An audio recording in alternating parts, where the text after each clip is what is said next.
Earth website, head across to the Live Safari page and then post your questions there. I'm looking forward to chatting to you on my next Wild Earth Drive.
This program features live coverage of an African safari and may include animal kills and carcasses. Viewer discretion is advised. Good morning, everyone. Look at the spectacular scene in front of us right now. The sun is already quite high in the sky, but it is the beginning of the sunrise safari. And the sun getting higher means that we are going to get a little bit warmer. And we're coming to you live from this landscape, not just from Djuma Private Game Reserve, but from many different locations all across beautiful South Africa. And we're going to try and show you as many wonderful things as we can. Sometimes we see lots, sometimes we don't. But anyway, get ready. You never know what's going to happen. Please jump on board with us all. It's that time for your live bumble through the bush.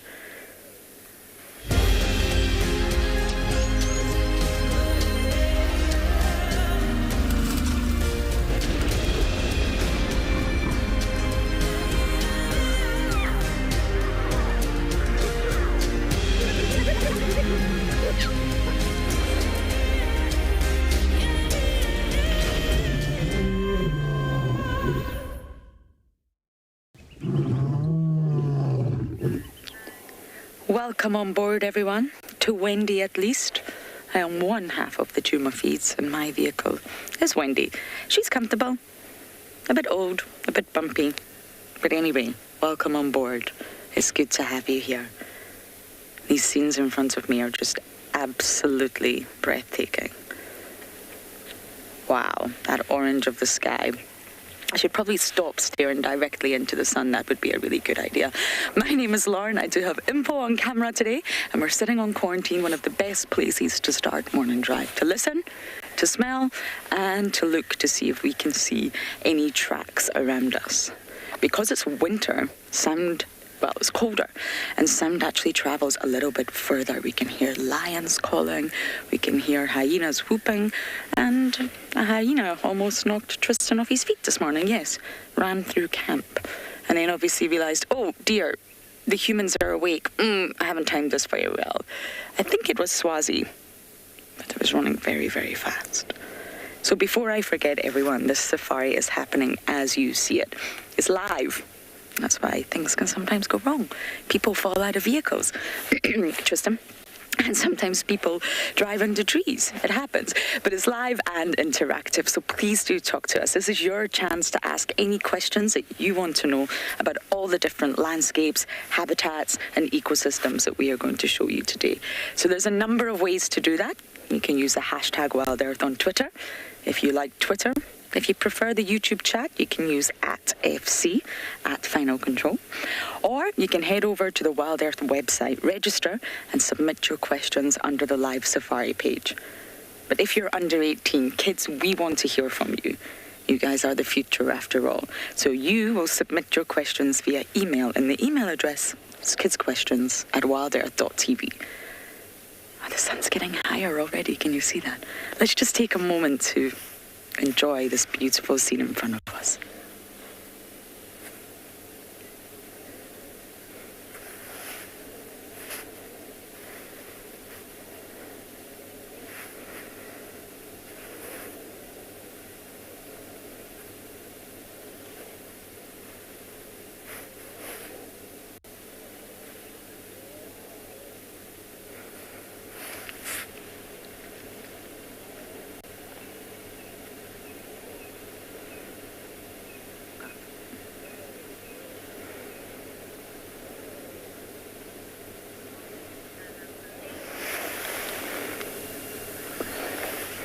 Anna Marie, you're saying, wow, what a gorgeous sunrise, isn't it?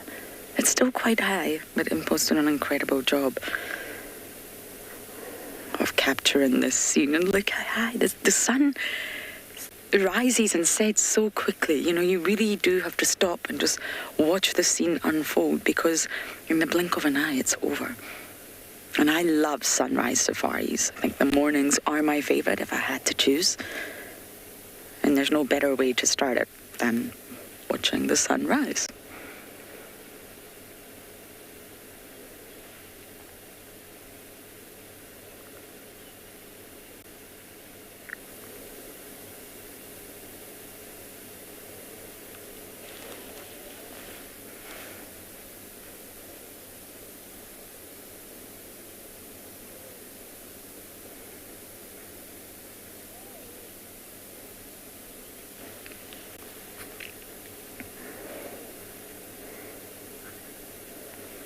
So I'm wrapped up in a very thick blanket.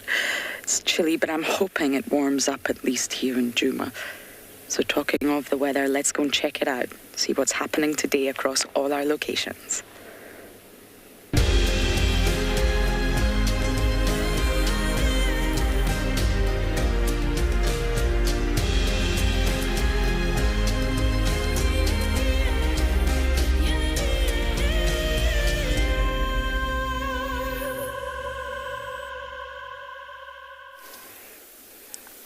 Well, it seems like it's going to be a beautiful day, and as you can see there's a hammerkop, and it's calling. Anyway, they are just milling about. I don't know what they're doing here. It's not a good place for them. My name's Tristan. On camera, I've got David this morning, and at the moment we're just bumbling along the northern sort of area of Djuma, just trying to see if we can pick up anything. So far, no tracks to work with or anything like that. We're just taking it very, very, very slow this morning. I would really like to see some Ellies, but they have been few and far between the last few days. So we'll see how that goes. I think there's one vehicle that's got tracks for Tingana now from where he was last night, and they're following that. So we'll just kind of close off the northern side and just see if he hasn't crossed into Buffelshoek. Also, if any sign of Tavangumi coming out, you never know, he might also make an appearance. So yeah, just a general kind of bumble. I think today will be nice, and if we get some good birds, it'll always be a treat. What was busy last night is hyenas. Their tracks are everywhere at the moment. They seem like they were having a big party last night, running around all over the place. Like I said, it's quite odd that there's hammerkops calling from there. There's not much water where they're sitting, although there is actually the little pan that's just inside this block here. So maybe that's why. And then also Sydney's Dam is not very far away at all. It's easily manageable for them to fly. It's a hyena that was lying down and urinating and doing all kinds of other things there. It would be nice if that was a leopard track, although the leopards very seldom just like sleep in the roads like this. They generally, hyenas and lions are the ones that you see. Every now and then you'll find a leopard kind of lying in the road, and you'll pick up a track like that where there's just kind of a scuff on the road. But it's mostly hyenas and lions that like to do those kinds of things. So normally when you see that, you can kind of your head goes to those two first before the others.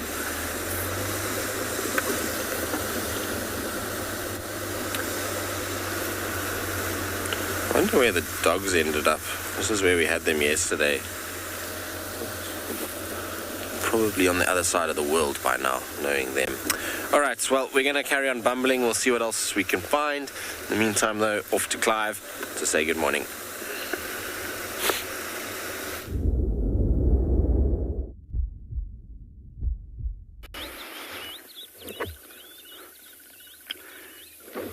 Good morning to all our viewers from and beyond Phinda Private Game Reserve. We have come out into quite a beautiful area to see if we can find some lions, and no luck just yet, but what a way to start a morning with a beautiful sunrise like this. I almost said sunset.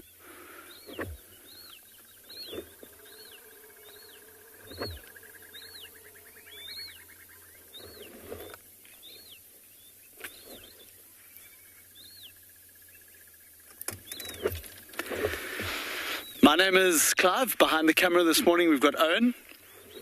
And as I say, this morning our plan is to search all these beautiful areas around us, and this is where we're hoping to find some lions. There was a pride seen out here yesterday afternoon, and this is exactly where we are hoping to find some tracks. We had a little bit of rain last night, which means that it is hopefully going to be a little bit easier to see some tracks on the ground. Maybe the lions, when they walked, would have left a little bit more of an imprint. But we just thought we'd stop and enjoy the sunrise. Just have a listen to all the bird calls this morning as well.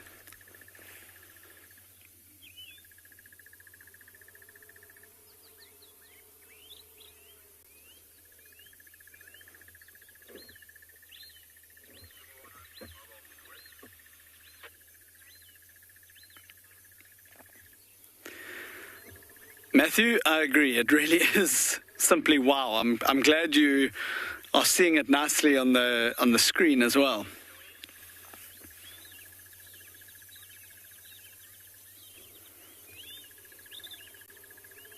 A little bit of clouds over the horizon, and the sun is just poking up above that.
Good morning and welcome to Ngala, everyone, to your live African safari bush. My name is Dai Koza and Craig behind me on the camera. We're gonna be looking for lions this morning. What we're gonna do, we're gonna go down into the riverbed and try look for that lioness with the 3 cubs and hope to find that lioness on the return from a hunt last night. We hope she finds something last night where she can take us to. Maybe she's going to fetch her cubs and take them to wherever. If she's got successful, it will be really nice to see her taking the cubs out and take them to go and feed if they hunted last night. So this is the plan for the morning, and we're hoping they got successful last night because they were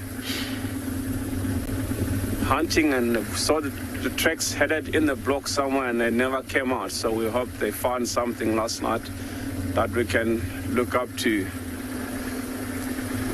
This is a beautiful day, even though it's a cold morning this morning, but the sun is up and not clouds. So it's gonna be a very lovely day as soon as it starts warming up, which we're going down into the riverbed now. This is where we're gonna be looking, and we're gonna start looking from here and hoping to find her tracks. Maybe follow up on that and see if she's back into this area.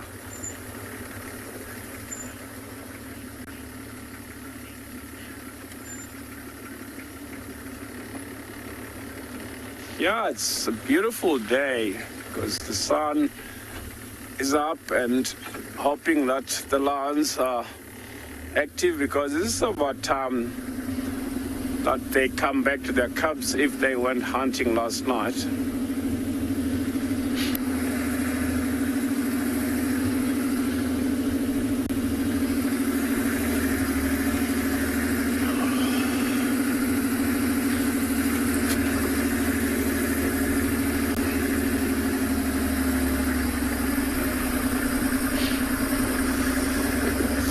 Yeah, most of the time, Lauren, these lions will den in some of this dense vegetation. They like to den on some thick bushes on the banks of these dry river beds, but they'll move these cubs from time to time, but it will be along these banks of these dry river beds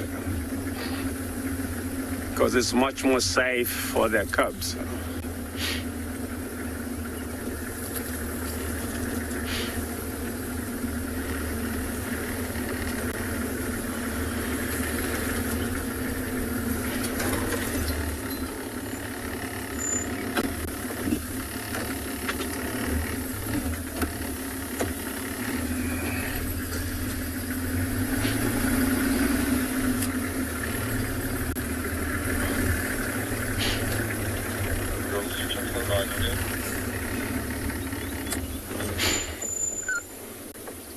Just had lions calling other guys.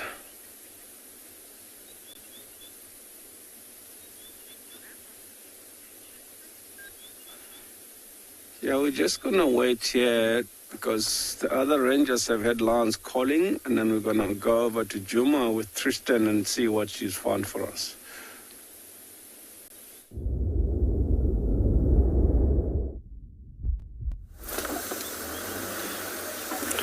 Well, we've had some luck. We picked up fresh tracks for Tavangumi, tracked them for about 10 minutes and found him. That was pretty easy this morning.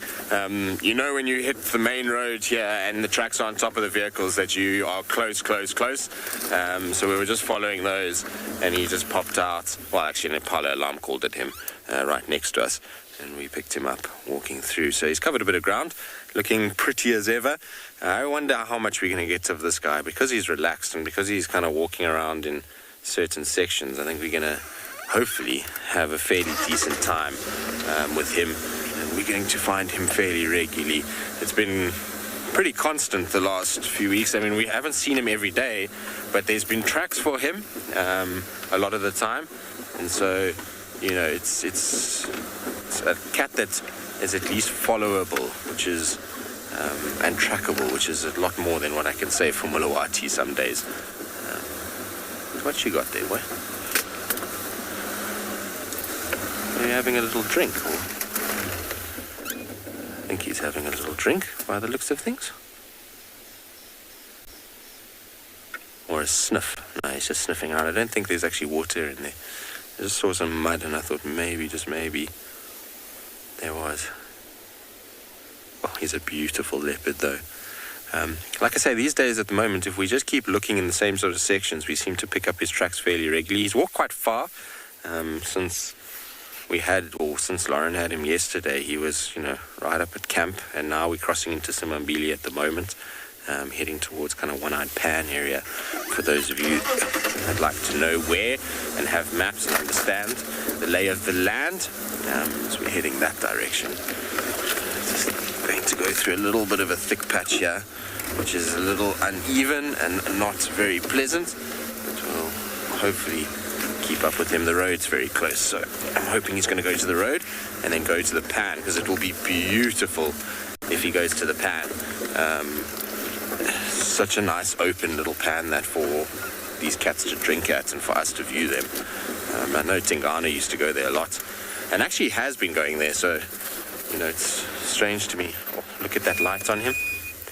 That is that perfect morning orange light that you get on a leopard. That is beautiful. All right, well, we're going to stay with him as he walks around. He's not going to the pan, he's coming back towards Djuma. Hopefully he'll kind of cross back in and we can stay with him for the morning.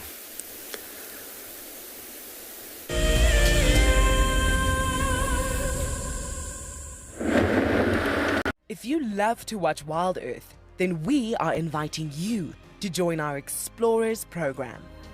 For a monthly subscription, you will have the opportunity to win fantastic Wild Earth expeditions, join our guides for a chat around the fire, receive weekly highlights from our shows, and much more. All the money will go to keeping these live safaris on air, which in turn allows us to escape into nature every single day. Founded in 1973, the Endangered Wildlife Trust has consistently and effectively worked towards achieving our conservation legacy.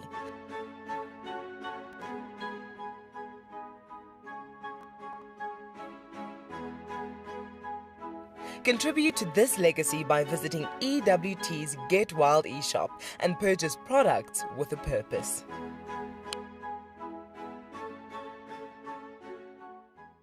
My name is Ross and I'm a field guide at and beyond Pinda Private Game Reserve.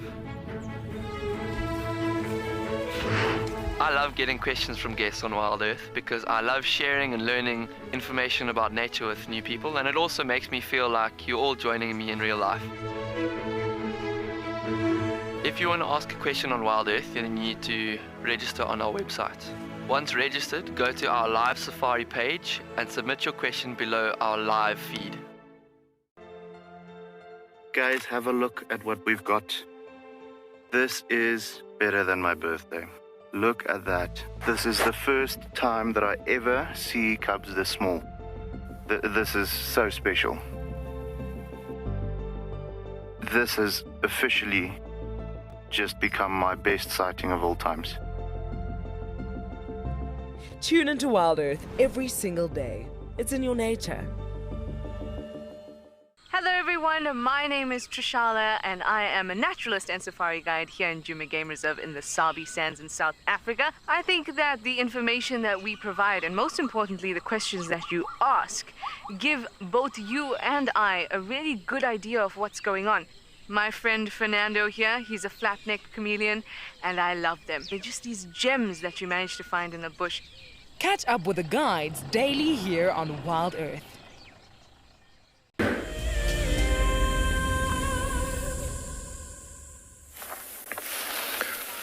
Good morning, everybody. Welcome to Eco Training Pridelands, where we are out in the dawn with a beautiful sunrise in a beautiful scene. Hello everybody, my name is Steve, joined by Gert on camera, and as always we are delighted to have you with us out on foot. We hope you have some questions and comments you're going to send through to us here at Pridelands. This morning what we're going to do is we're going to walk around a little bit and detail a few different types of habitat and possibly the reasons why certain animals use those habitats.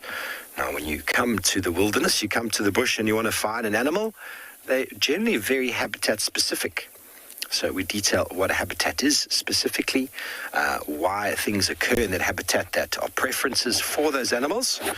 We've obviously been talking a lot about trees lately. So what are the importance of trees and the importance of knowing all different tree types? And that'll help you to identify habitat quite easily. From geographical maps or aerial photographs, you can actually see trees from satellite images, from aerial photographs, and by looking at the trees can detail to you the soil and can detail to you the geology, and in so doing as well, the habitat that is occurring there. And so here we find ourselves in the savanna biome. Savanna biome is a summer rainfall biome of medium to sort of high rainfall, depending on where you go. A very low occurrence of frost. Summer rainfall, very, very important. There's generally no hail in this area. There's absolutely no snow. We're pretty low down in the low-felt savanna. And so what that leads to is very specific types of vegetation growing, and the adaptation to those vegetation types is how the animals have evolved. So a number of different habitat types we can find. We find ourselves now down, pretty low down in the drainage system, with some tall tambutis and some leadwoods and a drainage system running through. So alluvial soil, meaning the soil is very, very deep, allowing trees to get very deep roots, and so they can get very, very tall, like this very nice tambuti we find over here. As you go further up the slope, the soil is generally much more shallow, and trees that grow up there have to have a very different adaptation to grow. There's generally not as much water, no access to water, and they can't put down very deep roots because the soil is very shallow, with probably some parent rock quite close to the surface. So down in the lower areas, the nutrients are generally a bit higher. The salts are higher as well, so it can lead to certain aspects as well in the vegetation. And it also means that sometimes these lower lying areas can be susceptible to overutilization, where animals will spend a lot of time feeding and overutilizing, and that can often lead to incidences, as we will see shortly, with regards to erosion. Okay, so to sum it up, we're going to be detailing a lot of the ecological sort of aspects of this area and the animals and plants that occur there. Okay, well, Tristan, of course, has got a cat. Let's go see what it's up to.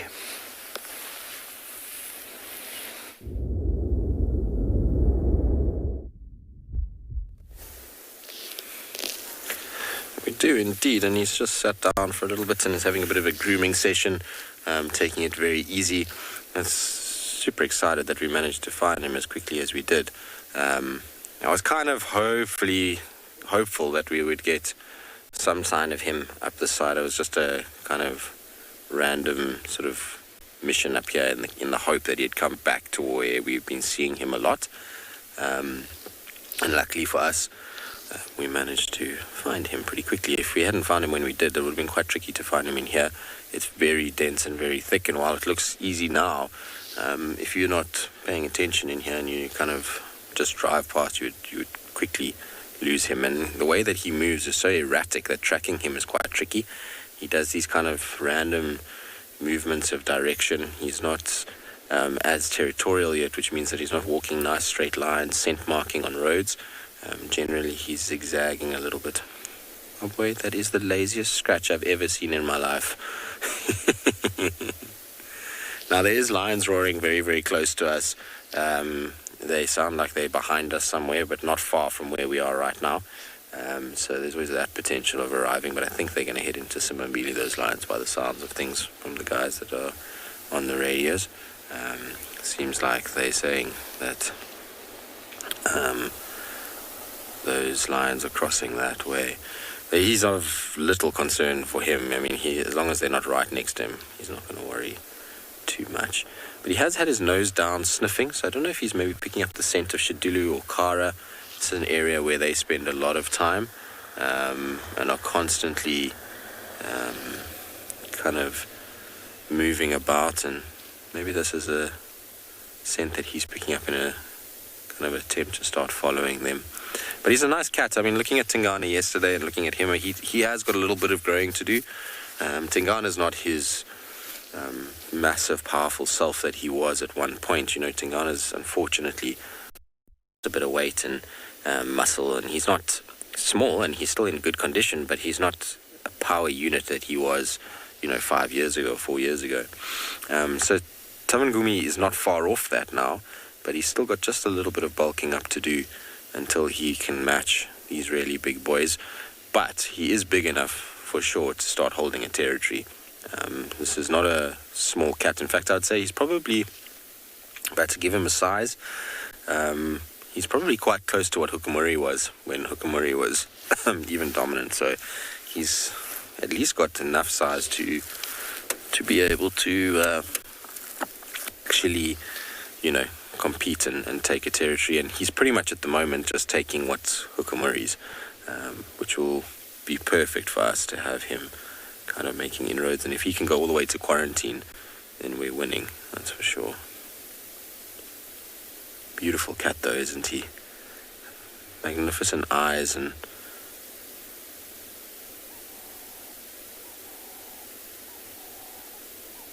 just listening to the impalas behind us.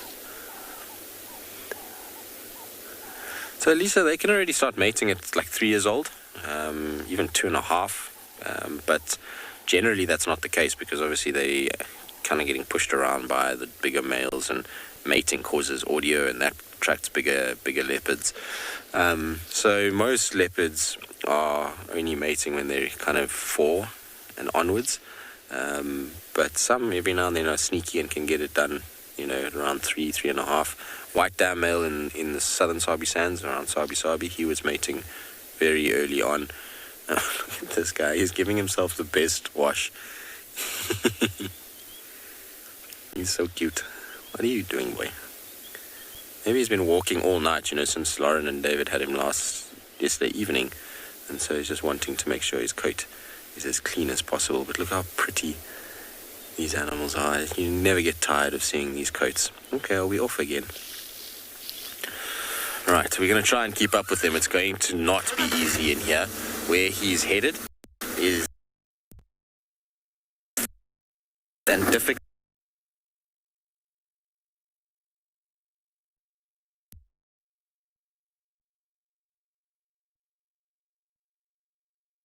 And do so. Sorry about that, everyone. Don't quite know what happened to Tristy there. He'll be back. Tavangumi, isn't he gorgeous? And he's spending so much time on Djuma. He has sort of spent time on Elephant Plains, Simbambili. He's even touched his paws into Buffelshoek. Oh, such a joy, such a wonderful sighting yesterday.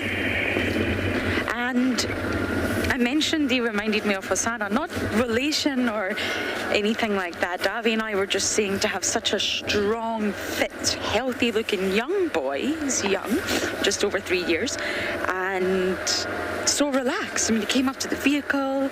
It just reminded me of the days when we had Hosanna. And he was also a healthy-looking, strong boy, very young, very curious at that point in time, and just very relaxed. And Tristan showed me a photo of Hosanna yesterday. Now he has a big scar across his nose. Oh, Hosanna. And he's huge. He's absolutely huge. Looks more and more like his father every single day. They were the good days, the good old days of Hosanna. Okay, everyone. Well, this is a hyena den, as we know it. And Posh will give you a brief view of the gorgeous termite. Oh, hello. I didn't see you there. Okay, we have a cub. Novella, I think. Good morning. But sadly, no adult. Let me just scan around. Sometimes they're flat in the grass. No, I don't think so. We had such a lovely sighting yesterday as well. Goodbye, little one. You have a wonderful day. Oh, another head is coming up to say hello. Goodness. No, don't come and say hi. We've got to go. Oh.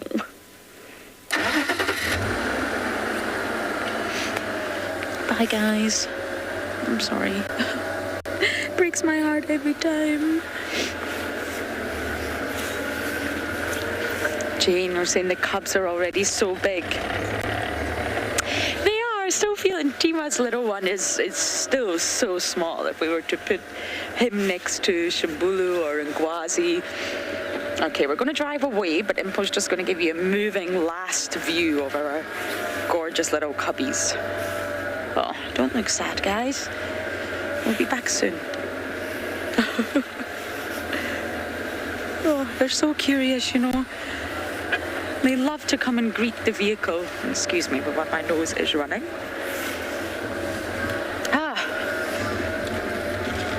Well, at least we checked. We'll come back again. Because it's winter, I think the mothers are maybe coming a little bit later when it's warmer. So we shall come back again, I promise. Gone are those days with a very, very active Dan. Okay, I'm going to scratch around, see what else I can find on Juma, and we're now going to send you across to Steve.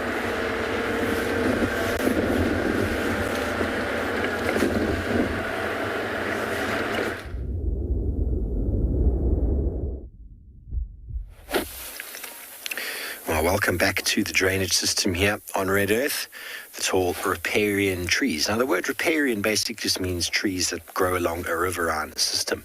And generally, they're very tall: sycamore figs, leadwoods, tambutis, jackalberries, and the like.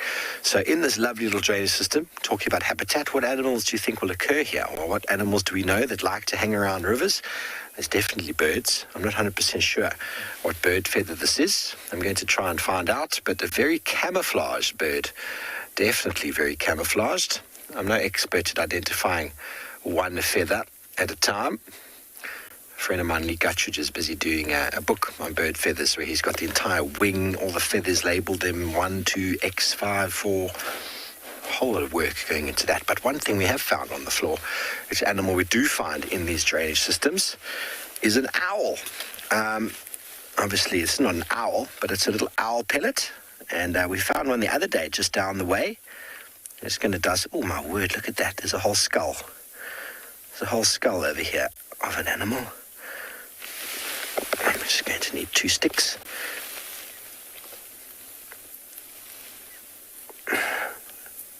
There's the whole back and tail. Oh my goodness. Sorry, Gert, I'm not doing a great job. Look at that spinal cord tail.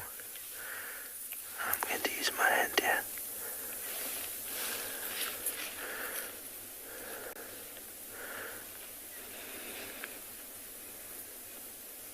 A whole rodent was ingested and spat out all the fur. Look at that. Incredible. Now, it seems as if this entire, just one rodent was eaten by this owl. The other day we found a number of different body parts inside an owl pellet.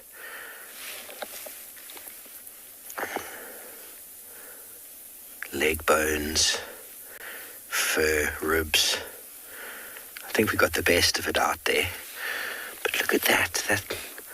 See the spinal cord attached to the tail?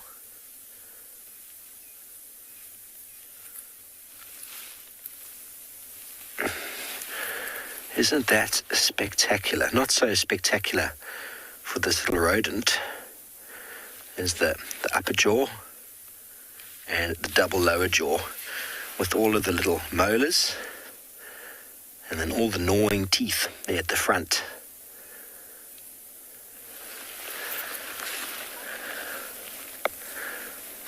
Jamie, for the most part, not all owls do. Some owls are able to hold and to rip. It's a classic sort of case of what raptors do. Raptors have the ability to hold their prey and then rip it with the mouth. But some owls will just take the whole rodent and just swallow the whole thing in their mouth. It's much easier than trying to pick off. You can imagine the amount of meat that would have been on an animal of this size. It would have been very difficult to sort of pull off strips. So small rodents would be ingested whole. And then it goes into the crop, it goes through some digestion, all of the meat gets stripped off of the bone, and then it regurgitates that the body doesn't deal with, and that comes up in what we call owl pellets. And all this fur and bone is not digested, and that's popped out. So really, really nice to find, and it's something you often find in and around owl roosts. Spotted eagle owl, for example, will roost in sort of riparian areas like this. We spent a lot of time with Sebwig and his family there in the Mawati drainage system, and they were just there on the thick bushes next to the side of the river. The nesting itself was just there on the river bank, sort of quite concealed and hard to see, and the adults, after breeding, also to spend a lot of time in that area, just hanging around in very thick vegetation, trying to stay unobserved by their should I say, by the prey animals, and then when they go out at night to hunt. And in these little drainage systems, you'll often also get little rodents scurrying around. Lots of little animals move through these systems.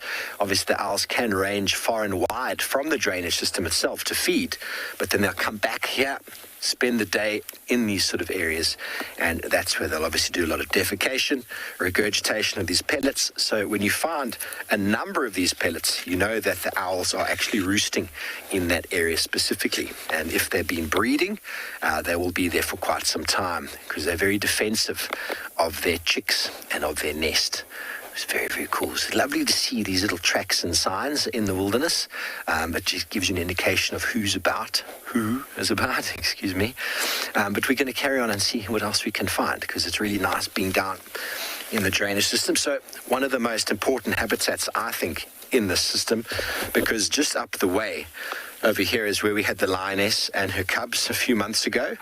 And lions, leopards, they love to come into these little drainage systems. There's lots of little nooks and crannies, lots of little hideaway spots. And a drainage system like this forms an integral part in the breeding success of those large cats. Without a drainage system, they possibly could use koppies or sort of rocky areas, but generally what we've seen, definitely in Djuma, without the Mawati system there and that drainage system, I don't know where on Djuma those lions would have denned. But talking about leopards, Tristan, of course, is still with his little boy.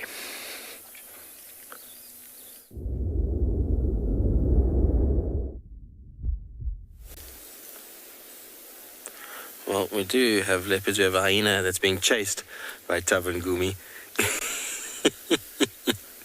They're having a game, these two. They've chased each other now. This is the second time that he's chased this hyena. Typical young male leopards.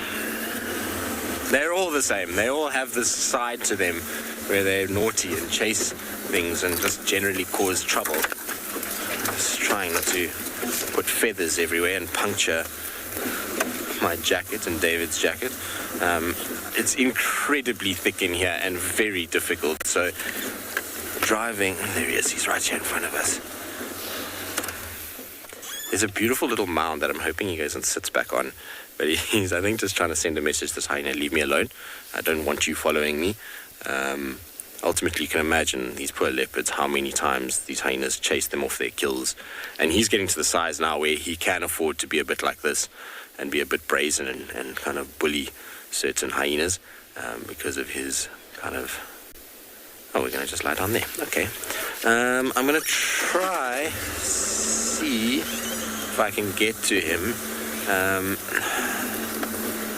It's so very, very dense here. He's watching this hyena. This hyena's running off.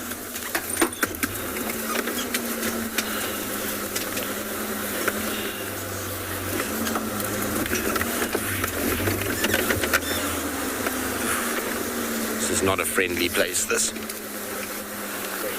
Yeah, I'm going to just go around.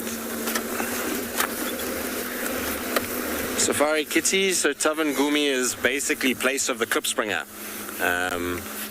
So in Gumi is a klipspringer. Tavan is like the place of or home of klipspringer.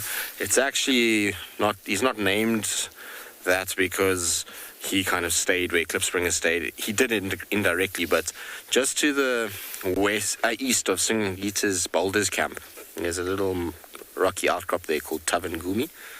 And that little rocky outcrop obviously has a lot of klipspringers on it. They like rocks, and hence the name klipspringer. So klip is a rock, and that antelope likes to sit on them.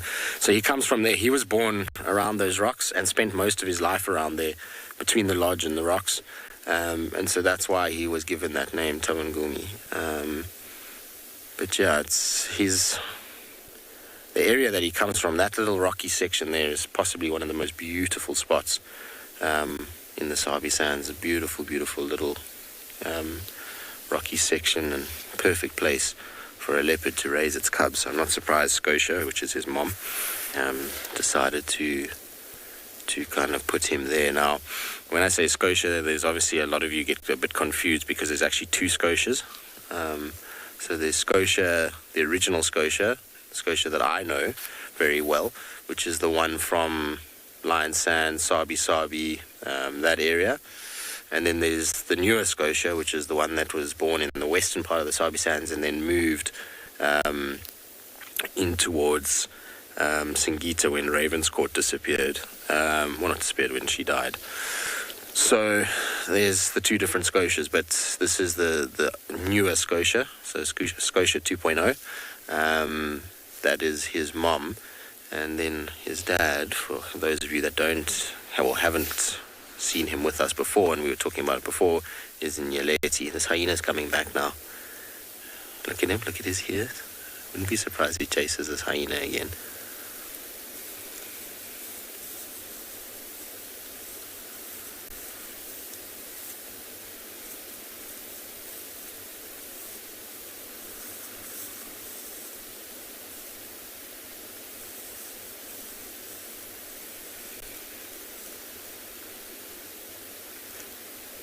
He won't like the hyena coming from behind him, so he'll turn and he'll face that hyena, and you can hear.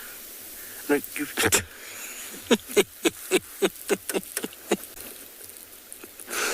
That was funny. He was trying to be all kind of cutesy and roll over. Look at this. How epic is that?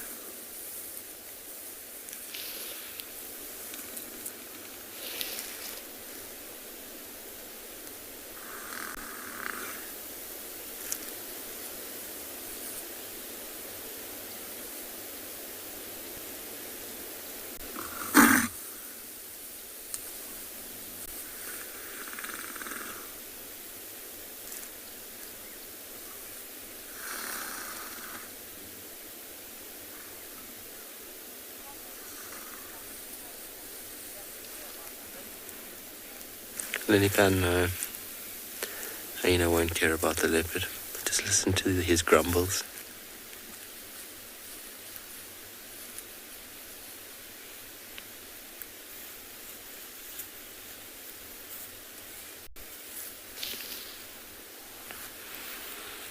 So hyenas know that leopards, and same as the leopards know, is that to actually get into a tangle is not what they want to do, because ultimately they can hurt each other quite badly. So they prefer to just try and kind of stay chilled with one another, and even in close proximity they're not worried. The hyena is looking for food. It's not worried about the leopard itself. It just wants to see if Tavangumi's got a kill here somewhere.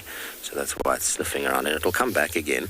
I'm going to just move forward quickly for David so that when this hyena does come back, he's got a bit more space to work with. There we go, David.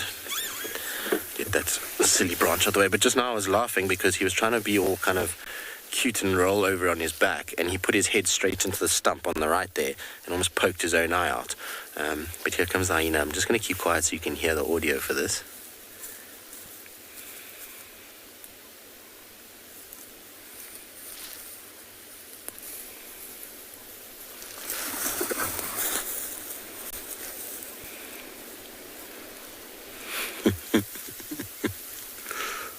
Oh, you've got to love male leopards.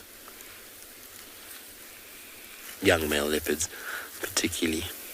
Is this not just how you would expect Hosana to behave? For those of you that spend so much time watching, he's going to pounce again.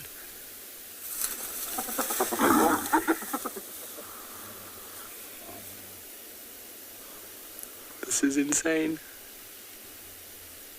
I know it's gone behind a bush now, but isn't this ridiculous?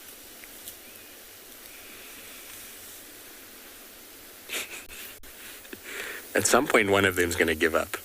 But for now, it looks like... Let me just go back a bit, David. See if I can just get a slightly better view for David there. Maybe through this gap, Dave. Right there. It's not the greatest, but there's at least a gap between all the vegetation. Like I said, at some point, one of them is going to give up. And he doesn't back down. You see how he's getting irritated with hyenas just pacing around him? Maybe he thinks that there's food here too, because he keeps scanning all the trees and sniffing, and as though maybe there's something that he's looking for himself.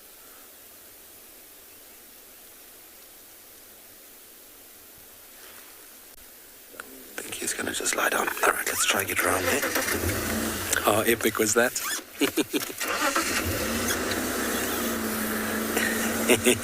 MJ, I suspect if this guy sticks around, many of you are going to feel the same, and he'll fast become a favorite because he's going to remind a lot of you about our favorite boy Hosana, and a lot of you are going to want to spend time with him because of that.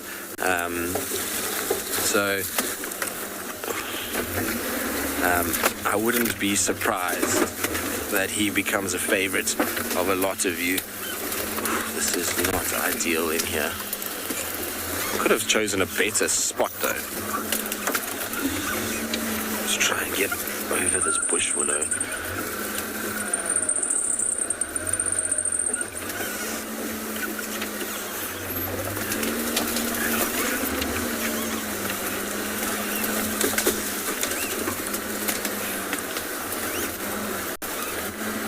A lot of you might be worried about the bush willow that we've just driven over. Don't stress, bush willows are probably one of the most pliable trees we have out here. When you go over them, they just pop straight back up over behind you. So it's why I was trying to center them towards the middle of the car so that the tire is actually not going over the trunk of the tree. So it's just the middle part, and it just bends and then it just pops back up behind us. I know a lot of you often worry about our off-roading and, you know, why we go, and that surely it's not good. It's why we try to be as ethical as possible and try and kind of move and get ourselves into slightly better situations where we don't drive over too many trees. We try and kind of pick gaps where we can, and if we do have to go over a tree, always try to center it on the vehicle. Look at this clown. Are you just in the most playful mood this morning? It's a pity the grass is so long. He's being an absolute heart stealer, isn't he? Like I say, I think he's going to be a cat that a lot of you are going to become very fond of very quickly. Look, he's... What are you doing? Silly sausage. All right, well, we'll stay with him and we'll see what he gets up to. Hopefully he'll continue to indulge us with his antics. Seems like we're in for a real treat this morning.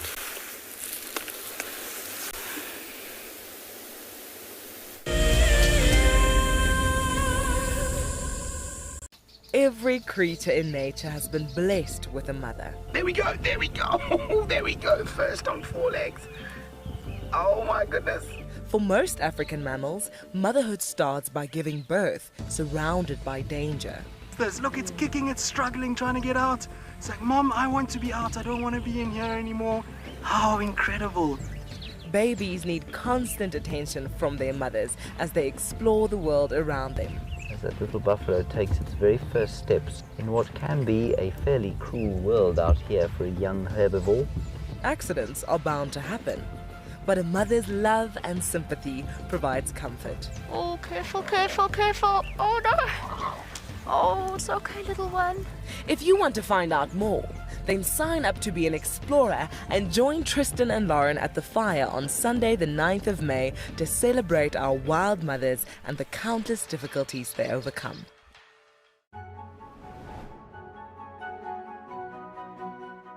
And I find getting out to a local royal park brings me so much closer to nature. I can leave my pain at home. And like watching Wild Earth, I find it's the most amazing way to step out of life's difficulties and just breathe.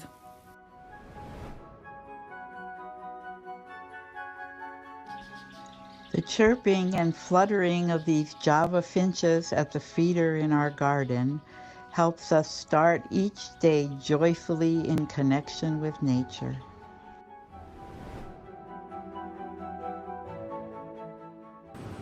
So this is our piece of nature that we've been enjoying and has been keeping us sane during lockdown. This morning we have 8 oyster catchers on our beach, which is a real treat. Hug a tree, Steve, just for you. I love being a camera for Wild Earth. The animals coming right up close to you, especially like lions. Sometimes you get nervous, but you have to go with the flow. My favorite animal to film is the elephant because of how big it is. But when it's really up close to you, it's one animal that you would say, I really respect you.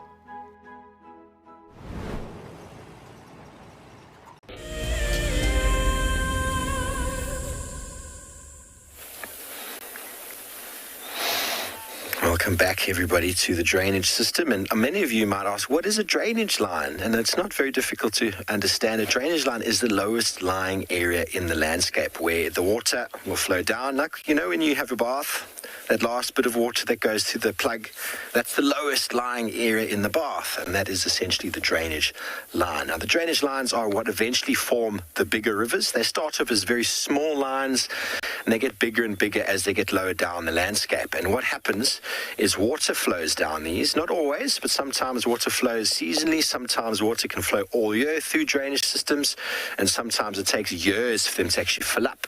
But this one actually flowed recently. You can see by all this debris that was caught along the route over here. And so essentially these drainage systems and drainage lines and rivers that we have were cut and carved into the landscape by water from eons ago and are still doing so. Slowly over time, vegetation adapted and evolved and grew, and now we've got grasses and trees that are growing along this drainage system, this riverine system, which serve the purpose of holding and binding the soil together. It's such an important ecological process. The trees, obviously, and the roots of the grasses hold together the soil, and you can see all the way along the side of the bank here, just where there's some grasses holding, that the bank is being held together. A little bit lower down, where there's no vegetation, you can see where the water's been cutting away. A natural process, everybody, of course it is, but unfortunately, due to very bad agricultural practices, there are places in the world, and even in South Africa still, where they are building or doing agriculture right up to riverbanks, which is the worst thing in the world you can do, because what you're doing is you do agriculture right up to the riverbank, and then you remove all this vegetation. There's a problem with sugarcane farming, and then that vegetation gets removed, and what happens? The rain comes, and all of this gets washed away. So as we go down in the profile, you actually see the roots going through the system over here, holding all the soil together, and eventually they got to a point where the water was just too strong and it actually washed away. But underneath here, you can see all of the roots of the grasses, adventitious roots that are designed to hold the soil together at quite a low level, and then you get the larger tree roots that go much further down taproot system. So very, very important from an ecological point of view, and all of these drainage systems have got a very different dynamic and different nature. Rainfall falls in the catchment, flows down into these systems, and sometimes it can take years to do so, but if the vegetation is diminished or removed, can lead to enormous amounts of erosion. And erosion is a natural process, but due to bad agricultural and farming practices, we are seeing a huge increase in it around the world, which is a concern because this sediment, the soil, took millions of years to be created and to be deposited, and a couple of years or 40, 50 years of bad agricultural practices can lead to the soil that's taken millions of years to be created being washed needlessly into the ocean. And then it just gets sediment in the ocean. And what happens is all these systems, all these drainage lines flow down into larger rivers. The larger rivers eventually flow down into estuaries, and all the sediment that gets taken down changes the dynamic of the river, changes the dynamic of the estuary. It sediments it up. Estuaries that might have been quite deep are being sedimented up, and that leads to changes in the ecosystem, changes in the habitat. And so many of you out there who possibly think that where you live, where you breathe, where you do your activities is completely exclusive of the rest of the world is incorrect, because everything's connected. The air that you breathe is coming or is moving around the globe. The water that comes from your household is going into a system, is going back into the ocean. Everything's connected. So stuff that gets done upstream has a catastrophic effect downstream if it's done incorrectly. So it's so important that we all try and live an ecological lifestyle. We try and maintain and maximize the way we live on the land, because unfortunately what we do in what we perceive to be our own bubble is actually a global problem. So that is the problem, is many people aren't taking ownership of the activities in and around, and small industry or large industry and large agriculture seems to believe that they are exempt from it all, and unfortunately policies need to change. Janet, I'm glad you're finding it interesting. It's so nice to get down onto the sort of micro level of these systems, and it's so nice to try and assist and educate and to help people to realize that what is done right here on the spot, right here where we are, will eventually end up in the Indian Ocean. It will. There's no doubt. That's where it goes. Everything goes downstream. It is gravity. Water goes from the top to the bottom.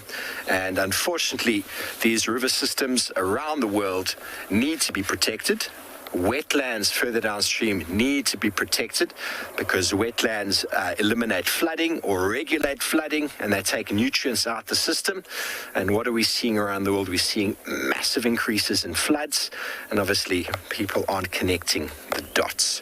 Okay, well, we're going to carry on moving down the system, see the next habitat we can find, and send you over to Tswalu Kalahari.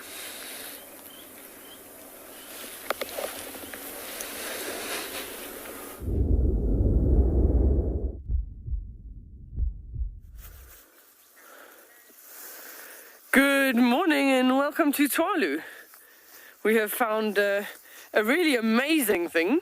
The two male cheetahs on a giraffe kill, but it's not a giraffe kill. This giraffe did die of natural causes, so the two boys have found it and they're just utilizing the opportunity for a free meal. I had said to BK, so you're with me, Deirdre, and on camera BK. I had said to BK when we were on our way in this direction, it's about time we find the boys here in this area. This is one of their favorite spots. And lo and behold, we find them here.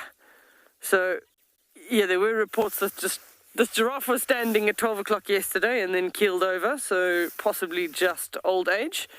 And the boys have come along and found it, and I'm sure they've tucked in.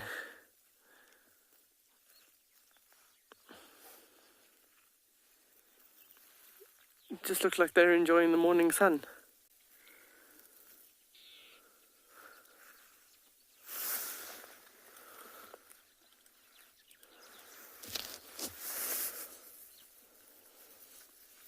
So cheetahs typically don't scavenge because there's always the risk that there's other predators around. But these two are pretty confident in their area that they know what's going on around them. So free food is free food. We did also see a jackal a little bit earlier, so they've probably been found it last night already. And the cheetahs will definitely keep them at bay if they want the food. I doubt that they'd finish the whole giraffe. That would be quite a feat for them. But certainly spend today and tomorrow here, have their full, and then potentially move on from there. Not stick around too much, but you can actually see some blood.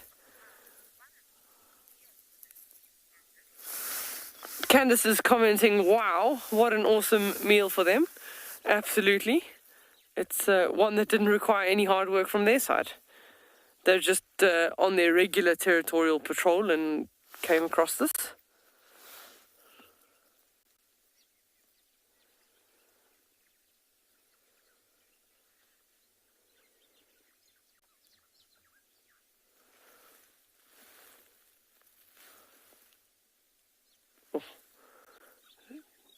Just enjoying the morning sunlight. The sun is just coming up over the mountain.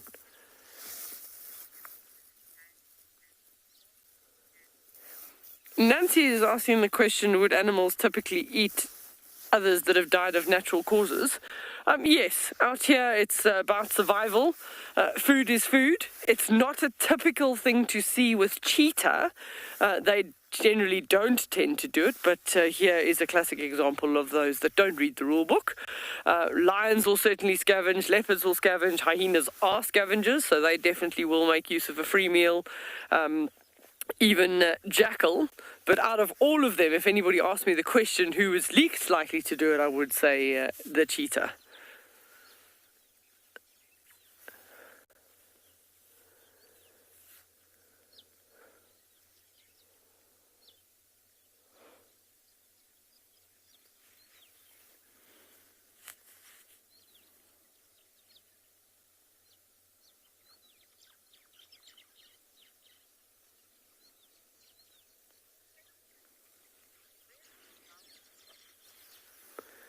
So Katie's asking the question, where are the vultures?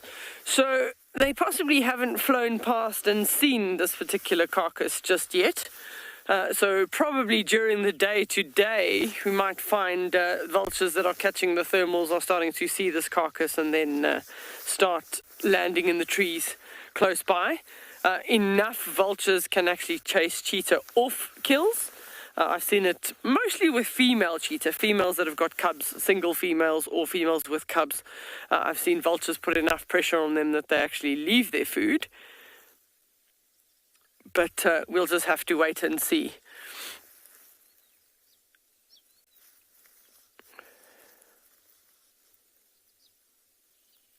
Oh.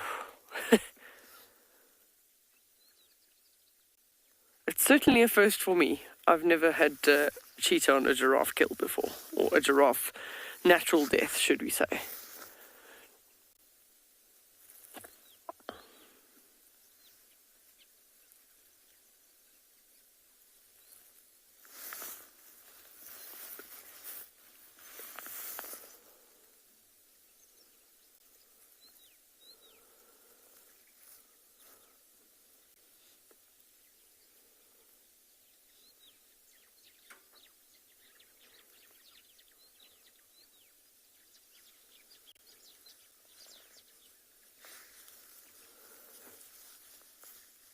So that is typical behavior of a cheetah. Lie down flat, then suddenly lift their head up.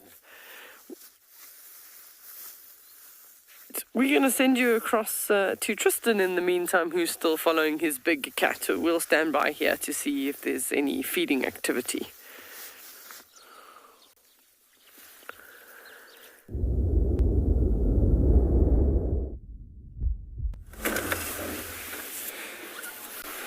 Oh, that is crazy to hear. I've also never seen that before. Pretty epic. As you can see, Tamangumi's on the road, just walking straight south on Triple M. Just kind of milling about. You can tell he's not a territorial cat yet. His movements are so erratic, so everywhere. He doesn't know where he's going. He gets to junctions of roads and he sniffs around, looks down them, then changes direction, goes the opposite way. You can see he's just kind of searching around, trying to establish what's going on and just figuring out his whole system. Now, you might see his tail go up now. There's some Franklins to his left that I think are shouting at him. So he might get a little tail lift at some point. If they make a noise too much, then he lifts it up. But isn't this cool, just having him walk down the road? I was just thinking now, I was saying to you, David, it's just like, he's so much like Hosana in so many ways. It's actually quite scary, and that whole little interaction we had now is just exactly out of the Hosana playbook. He's got a very similar demeanor to what Hosana's got. The one thing I was thinking also is that yesterday, you know, when Tingana and Tavangumi were both around quarantine, is I was wondering if maybe, just maybe, the reason why both were there is that the day before, in the morning and in the evening, Kalamba was calling around camp. And I wonder if that didn't attract the attention of both boys, just to come down. I think in Tavangumi's case, he's more just exploring at the moment. I mean, you can see that he's just walking down kind of the main roads and just generally looking around. You can see he's not sure about his area. He doesn't actually know where he's moving around. He's just going wherever he can go. Come on, go left. Go left. Go left. No? Go left. Yes, go down that road. That's the right road to go down. There we go. Back into Djuma we go. Got to speak him into keeping on the Djuma side of life, where we get to follow him. If he crosses to the right here, instead of going left, I wouldn't be able to follow him anymore. We're now south of the Simbambili boundary, so that would be in Tarathusa, but he's going straight into Djuma. He likes Djuma for some reason, does this cat. I'm also starting to picture and we'll get pieced together his movements a lot better now, because, you know, we're finding tracks of him and tracks of male leopards, and I'm always kind of unsure of who's walking around here, but the more I can follow him, the more we can understand.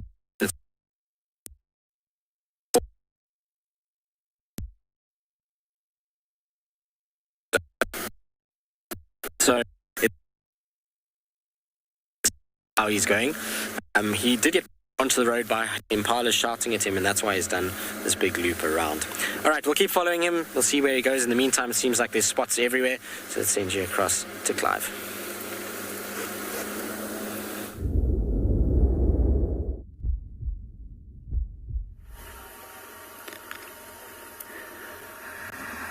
Well, indeed, there are spots everywhere this morning. Welcome back to and Beyond Phinda Private Game Reserve. And we've managed to find 2 cheetah. Well, actually, I lie, we didn't find them. Someone else did, but we have got 2 cheetah for you on the screen. Now, it looks like we got here just at the right time, because they're just starting to get up, start moving around a little bit. There's been a bit of yawning, a bit of stretching, and I think they're going to look to start getting moving now. You can see both of them are up. Now have a look at this view around us here as well. They could not have chosen a better spot for a good lookout. Oh wow, look at the one on the left. It's actually limping quite badly. Don't know if you can see that while he's walking. Looks like he's definitely limping, maybe on his front right leg, I think. Shame, I wonder what happened there. So this area we're in is very rocky, and you can also see some of these dead sticks, small dead trees around here, which could be, you know, do have thorns on them. So maybe it's a thorn, or as I say, it's very rocky. Maybe he was chasing something and just kind of sprained his ankle.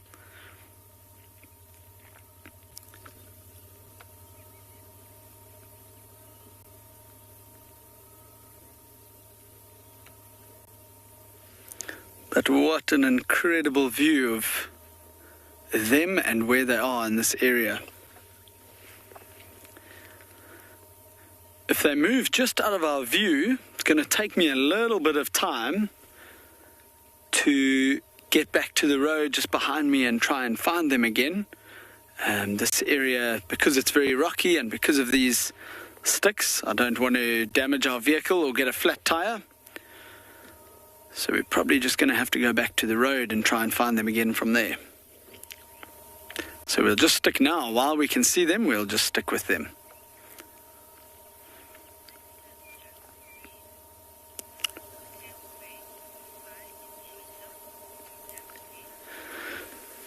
Geraldine, not much in this instance. He just had his tail up. But, oh, they're running a little bit in the grass there. Oh, they've just disappeared down the bank there. Yeah, not too much in this instance, but you can imagine in this long grass it's going to be hard for them to actually find each other.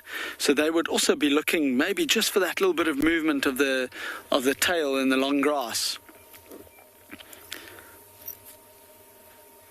Okay, they've definitely dropped just down over the bank here. I think what we are going to do is try and get back the way we came, which is going to be interesting, and back to the road, and let's try and see if we can find them again.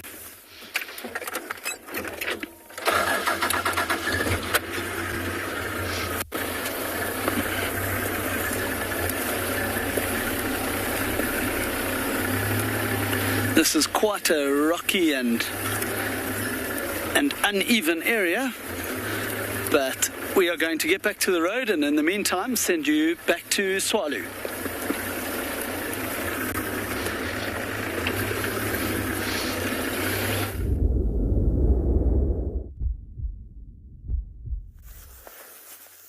So our cheetah is hungry. He's just walked all the way down the giraffe, and it's just around the giraffe and is tucking in. Generally, the belly is the softest part, so that's one of the easiest places to get into. And they'll try and eat as many of the organs as they can. First, there is a little cheeky jackal lying around in the background there. I could just see his ears earlier. So, it's... I haven't ever seen a cheetah being totally dwarfed by its prey item before. Or food item, should I say. It's not prey.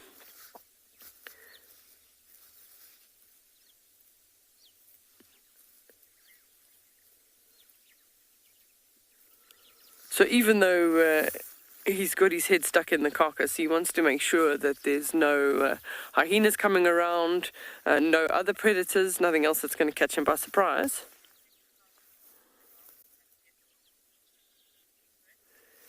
Ingrid is asking the question, is there any part of this giraffe that they don't eat? So cheetah are one of those ones that don't necessarily eat the stomach, sort of the stomach or the stomach contents, the intestines. They'll eat around that, but there's some of that meat, they will eat the meat, but I definitely don't think that they're going to get to finish all of it. The giraffe's skin just around the legs and even around the neck area is almost a centimeter thick. It's incredibly thick skin, and their skin for giraffe almost functions like a compression sock, and that's to allow such high blood pressures which they need in order to get the blood all the way up to the head. So very often that skin around is quite tough. Even lions struggle sometimes with that. So I'm not too sure. Cheetahs having sort of less of a strong jaw it might just get to the soft meaty parts and then move on. And the hyenas will then come in later.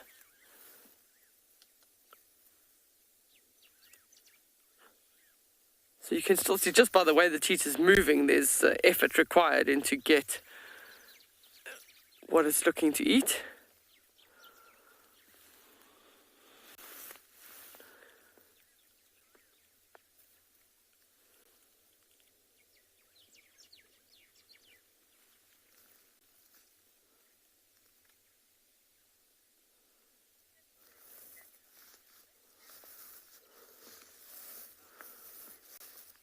So Jackson is asking what natural causes could have killed this giraffe. So the only thing I could think of is possibly just old age for this particular one.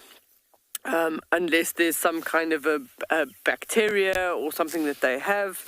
Sometimes they can get their gut twisted, that then they're not able to ruminate properly. That could happen. So something internal, maybe it was running and something moved or shifted. That can happen.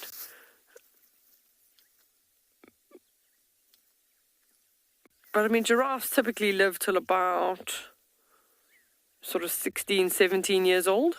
17 to 20 is pretty much what giraffe's lifespan is. So, other than seeing the teeth of this giraffe, we wouldn't really know exactly how old it is. And sometimes giraffe can also kill other giraffe, particularly in the situation of bulls. If bulls are fighting, sometimes the one can knock the one down, that it lands up falling over.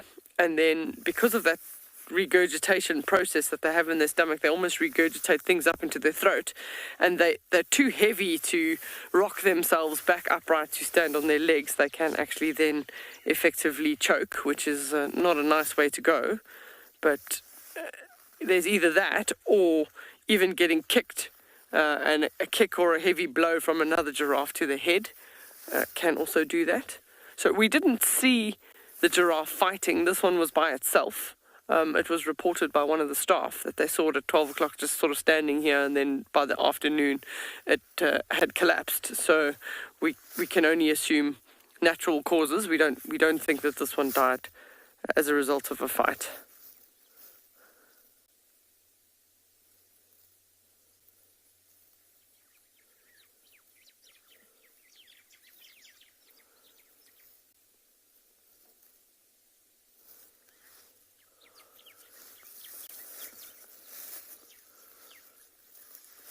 So we're going to continue on and see what else we can find. We can always come back later and see if there's any update with these two.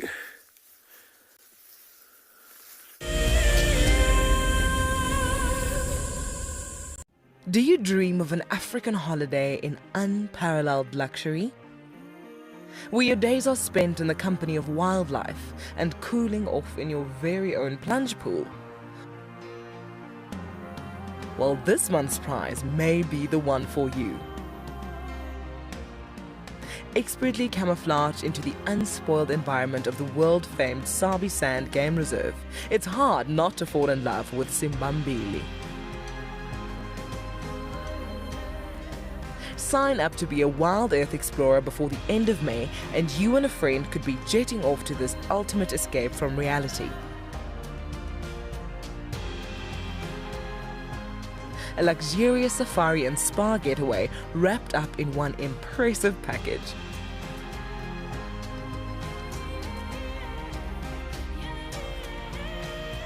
Wild Earth Explorers, it's in your nature. The Mara Triangle is a jewel in the Kenyan conservation crown, and thanks to the dedication of the Mara Conservancy, it thrives as one of Earth's greatest national treasures. We have been experiencing a reduction in the wire snails that we collect on a monthly basis, and this is basically attributed to our intense patrols. Over the years, this courageous team of anti-poachers has reduced poaching to almost zero. Mimi naitwa Stephen Olereso. Nimefanya kazi miaka 16 sasa, kuanzia mwaka 2002. Hao wanadamu ni wenye utua sana sana inaogofya ni wale wenye wanaenda kama ndovu, wanatumia kama bunduki. Sasa hiyo ndio huwa inakuanga hatari sana sana kwa sisi. As a result of the global pandemic and the massive reduction in tourist revenue, the Mara Triangle is facing a financial crisis. They need your help if they are to continue their ability to protect this magical land. My name is Lauren, and I'm currently working in Djuma Private Game Reserve here in South Africa. I love answering your questions during the live safaris. It's my favorite part. It feels like you're on the vehicle with me, and I'm able to teach you exactly what you want to know. If you want to ask a question on Wild Earth, then you need to register on our website.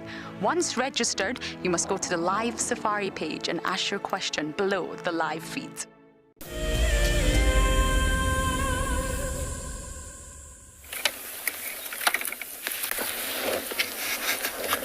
Welcome back, everybody. We are still here in our drainage system, and now the drainage lines and rocky outcrops are very old habitat systems, and they are very important and integral parts with regards to the habitat for many animals. Here we've got a hole in the bank, and obviously some of these holes could have been generated by old roots that would have eroded, or sort of, should I say, broken down. It would have led to a nice long tunnel inside, and just like the first man, they came across a cave and they went, ooh, that looks nice and cozy. So some very primitive birds and mammals would have come across these little holes in the ground and gone, that seems like the perfect place to have my babies. Now, what is a habitat, everybody? A habitat is an area the animal eats, sleeps, breathes, and reproduces. So many of the animals that we talk about, the leopard, the lion, they need habitat for breeding. They need an area where they can have their babies, and that's these drainage lines are perfect places. Now, riverbanks like this, white-fronted bee-eater, brown-hooded kingfisher, little bee-eater, just to name a few, rely on holes in the bank very much like that. Pied kingfisher, giant kingfisher. Those birds, many of them are actually able to create the hole themselves through digging. Kingfishers actually fly into the bank and sort of erode it away themselves, and then they'll stand there and kick the soil back. So a very important element in their ability to breed. They don't themselves live in there or sleep in there. They have their babies in there, and hopefully the babies will remain safe. Now, for those kingfishers that go into these holes, the only way that they're able to keep themselves safe, because you can imagine a monitor lizard or a snake could quite easily come and find this hole. So what kingfishers do in these environments is that they don't actually take the fecal pellets out, and they're allowed to get quite smelly and quite rank, and that hopefully potentially deters the predator. I don't think it always works, but it clearly has to work, otherwise it wouldn't be a strategy that these animals employ. So another type of area, and you can imagine lots of insects, lots of other small things we can't even see utilize very similar sort of niches in the environment. Now, habitat is quite a broad concept. Niche is the area in the landscape that an animal occupies. We get the two types of niches. We get the fundamental, which is everywhere in the landscape that an animal or organism can survive without competition. Now, the realized niche is where they actually live because of competition. So, for example, predation is competition, and competition with other bird species or other animal species of very similar sort of design. That limits where an animal can occupy and survive. So very, very nice. And one more thing, up in the tree we have above us, we heard a white-bellied sunbird in this knobthorn. And I said to Gert, I'm almost certain that there is a mistletoe. And I think we'll be able to show you the mistletoe really quickly. And mistletoe occurs in quite a few different species. A knobthorn has got a very specific type of mistletoe that grows in the tree itself. Beautiful little reddish pink flowers. Beautiful food sources for our sunbirds and nectar feeders. And mistletoes are here we go, a little bit more. Mistletoe are what we call parasites. They live on the tree itself. They grow into the root, they grow into the bark, and they use the tree's sugars and nutrients. So it's not designed to kill the tree, but it lives off of the tree's ability to produce its own food. So it's a parasite, and it provides food for many birds. And how do they get there? How does a mistletoe get from one tree to another? Well, the seeds, the fruit is very sticky, and birds that feed on the seeds then fly over to another tree where they'll stand or roost. And if you've ever seen a bird wiping its beak on a branch, they often will wipe the beak to clean it. And that is when the seed then gets stuck on another branch of a tree, and the roots will germinate, the plant will germinate, the roots will burrow into the bark itself and continue the life cycle of the mistletoe. Fantastic.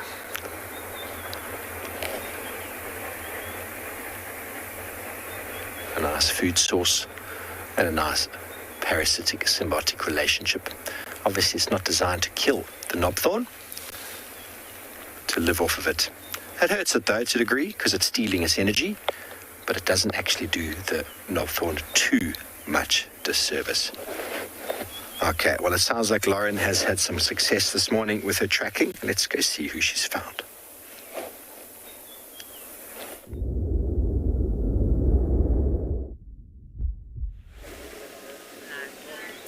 Teamwork makes the dream work, everybody. We're on Chitwa tracks, suspicious looking hyena racing around with other vehicles, and it results in a leopard. I'm going to be honest with you, I don't know who it is. It's in the long grass. Just killed an impala, but there's a hyena lurking around. So the kill has not been hoisted, and that's obviously slightly worrying. But this leopard is in the long grass. I think it could be Shasha, but honestly, I don't know. I really don't know at this stage. We need to get some better views. But yes, gotta love it when that happens. Chitwa is just so productive. It is so productive. There's a lot of leopards that use it. Huge water body, perfect hunting ground for dogs, and of course regularly lions. So if any of you crazy leopard experts can ID from here, please do let me know. We will of course try to get better views, but at this stage, this is all we've got.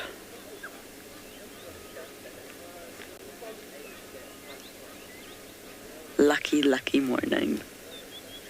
The Chitwa open area is fantastic, but the grass is still quite long. Although we're into winter and the winter vegetation and the winter colour scheme, shall we say, it's still long. It needs a good herd of buffalo coming through here. The lawnmowers of the bush. When the other vehicles move, we will try to get a little bit closer, but we've got what we've got for now.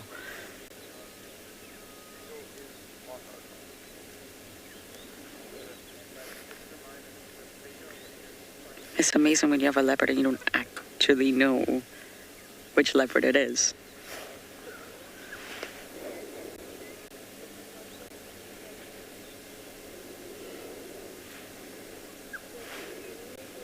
I think Shasha's maybe a good shot, or it could be Kuchava's son.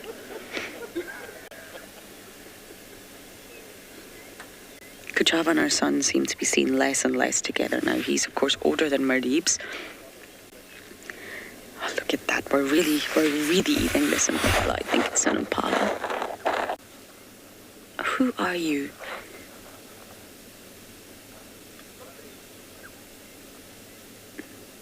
I know that some of you can ID from these views. I know you can.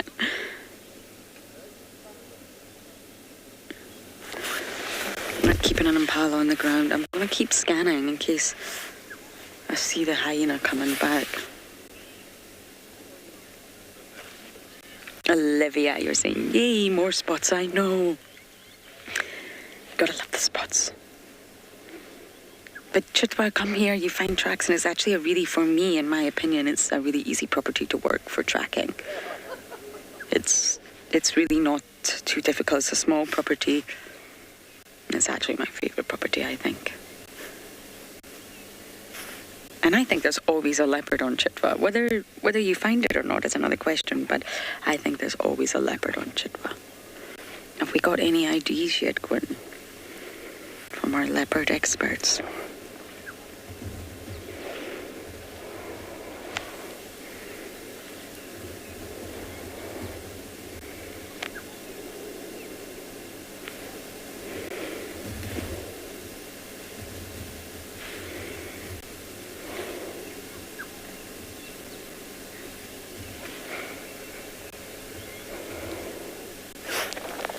I'm guessing that's a no.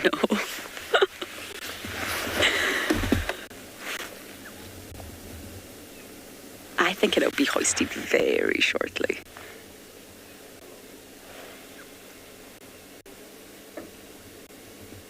And Tristan and I were just talking this morning. It's funny, we all have chats, you know.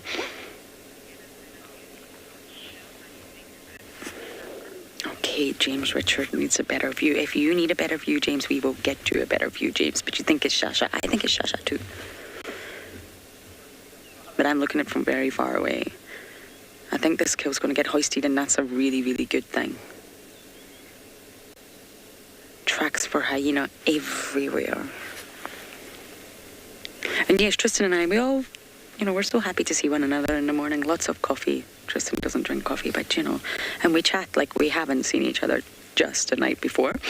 Family dynamics and camps. And we were just talking about how this stint for me and for him, we've not really seen many leopards in trees. We've had leopard sightings, absolutely, but he's thinking about hoisting. Are you ready, Impo? This kill is going to get hoisted.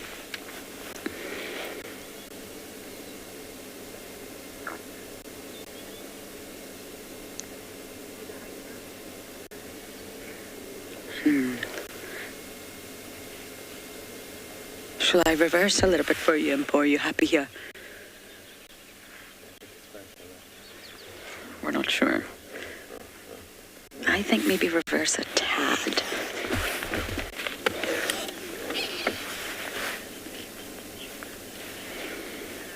Actually, I'm not going to move my car, but either way, we're going to work with what we've got. Carl, you're asking, could the hyenas be from Duma? Absolutely. Absolutely. Indabele spends most of her time on Chitwa. She's part of the Juma clan, but she just seems to love Chitwa, as we all do. And yes, we find the Juma clan here a lot. We also find Elephant Plains members here, but mostly the Juma clan. The Juma clan, of course, den on Juma, but that doesn't mean they only traverse Juma. They have traverse rights all over. Lucky them. They don't have to pay traverse rights. Not bad. They can go as they please, but we find Juma clan members on Buffelshoek, Torchwood, Chitwa, and I'm sure all the other properties too. Not so much in the west. That seems to be dominated by the Elephant Plains clan. So 100% the hyenas that have been spotted here could be Juma clanners. I think they've opted not to hoist. We're too hungry.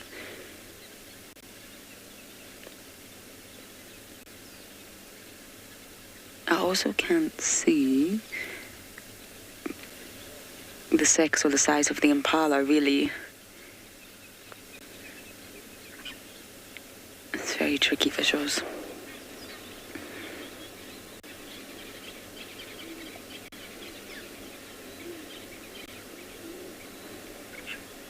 But you can imagine if we were just a little bit later. There's a beautiful thing about timing out here in the bush. If you come a little bit later, you would probably drive past this. And I love that about the bush, the energy, the timing, everything happening at once, which allows you to have that sighting. James Richard confirmed it's Shasha. Thank you, James.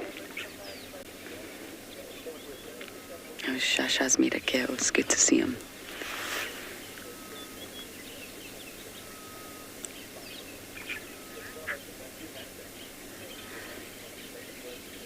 Okay, it's a day for spots here from my leopard. We're going to send you across to Mr. Dix with his.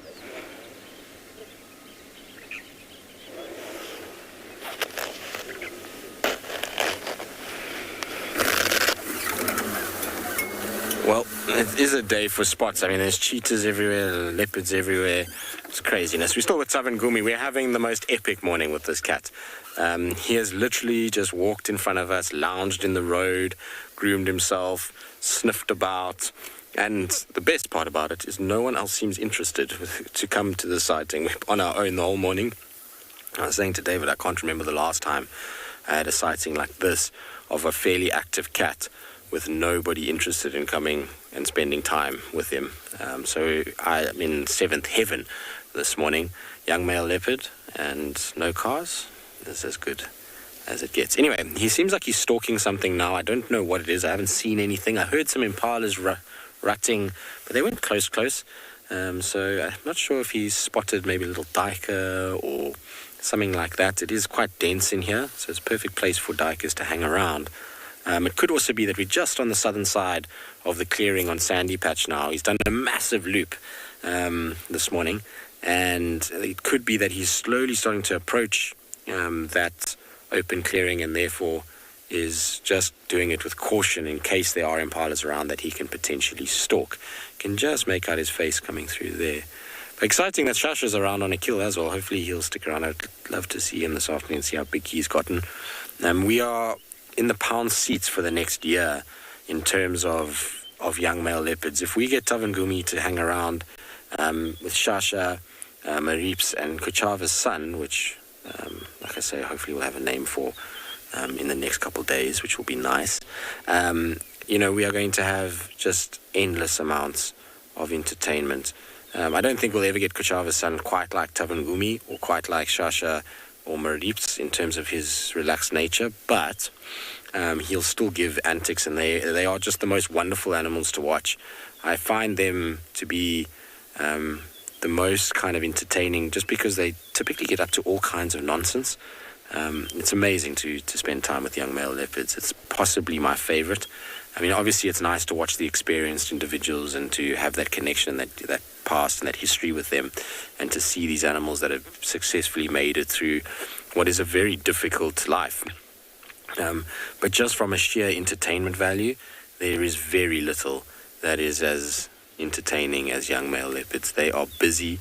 They, as you saw this morning with that hyena, are not shy of causing bit of a scene.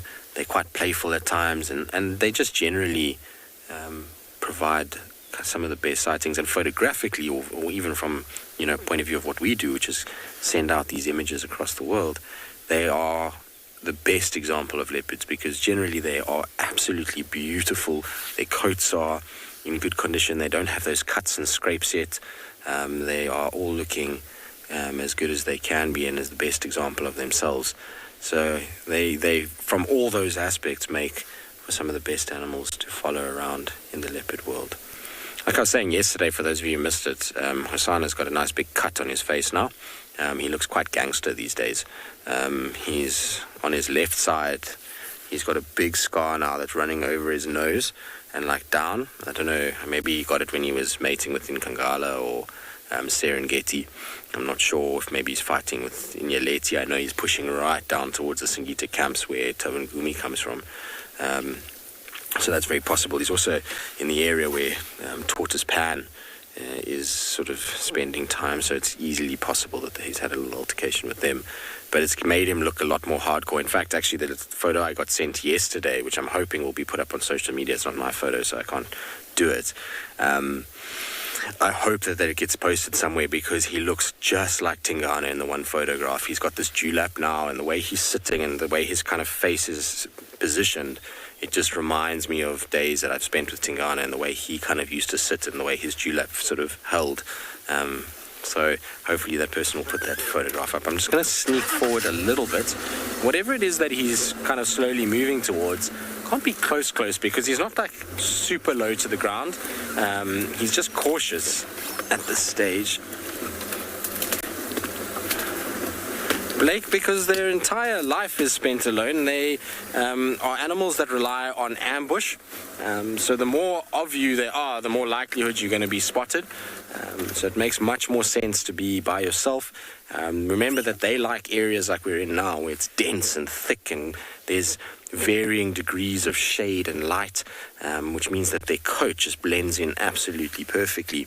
And they will then try and creep up very close to their suspected prey, because they don't have a lot of speed in comparison to lions and cheetah. So they need to get much, much closer. They're very powerful animals, but not fast.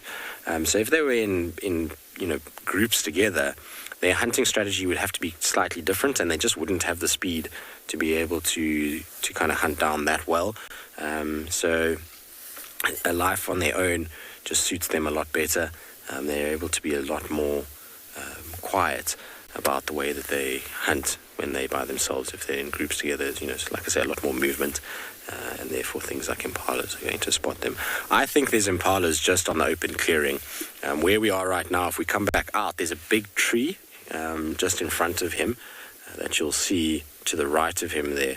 Now that big tree is just on the edge of the clearing of Sandy Patch and Vuyatela Access. And I think what's happened is he can see impalas through all of this, and is just slowly and cautiously trying to make his way through to get to that clearing. You can kind of see just through here that it's starting to open up a little bit as he's going. But it's been fascinating watching him this morning from a kind of male leopard point of view. He hasn't marked at all, so he's not scent marking, but he is very aware of any scent that he comes across. Alison, you say so much personality in this guy. You like him. He does have personality, doesn't he? Like I said, there's just so many aspects of him that reminds me of Hosanna. I don't know why. I think it's just the whole nature of him. He's relaxed, doesn't care, does his thing. But he has got a lot of personality. That whole hyena interaction we just had now was as epic as we could ask for.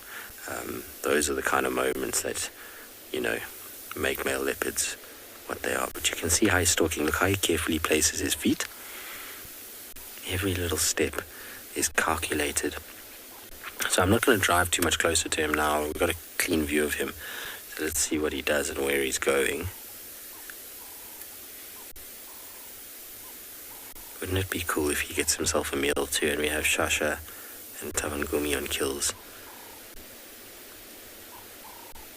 What's amazing, as well as I was just thinking about it now, where Shasha is, which is on Chitwa open area, I've seen now all three of the young boys, well, I mean, obviously Lawrence, I haven't seen Shasha myself, but all three of those boys have been on Chitwa Open in the last week. So Mariep's, Kishava's son, and now Shasha, which is crazy. 3 little young males all in the same place. Bound to be a disaster at some point, but we'll relish it for now because none of them are big enough really to cause too much of an issue to the other one. They'll still be quite sort of used to having other leopard company and therefore fairly okay with one another. They might sort of chase each other a little bit, but I don't think it'll be too out and out kind of aggression. I don't know what he sees. I'm sure it's on the clearing though. It's not close. His upright stance tells me that it's not right near him. So he's still got a bit of a way to go until he's actually able to get close enough to stalk and action something, but we'll just try and kind of keep up with him from a distance while he's doing this. In the meantime, though, Steve has got something, who knows what, so let's send you across to him.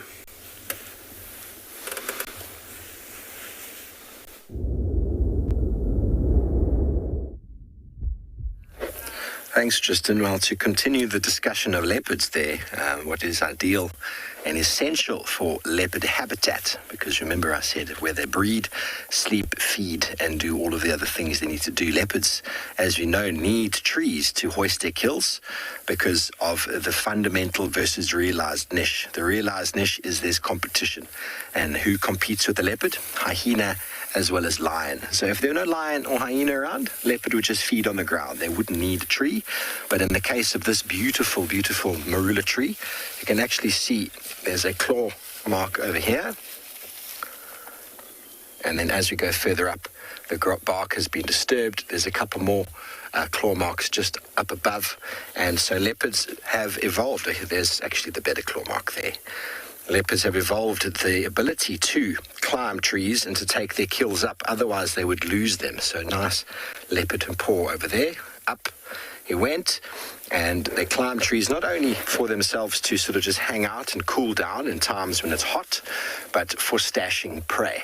Perfect tree, up it goes. There's lots of disturbance over here, disturbed bark on the way up. And the leopard's either been up here with a kill, which would be the perfect tree, or it's just hung out there where it is able to then see further along and further afield for its prey. So a very, very nice place to spend up in the tree for sleeping. Leopards feel quite comfortable in a tree. Cheetah, as we've always seen, sleep with their eyes open and their head up because they're always under pressure of being caught out lying on the ground.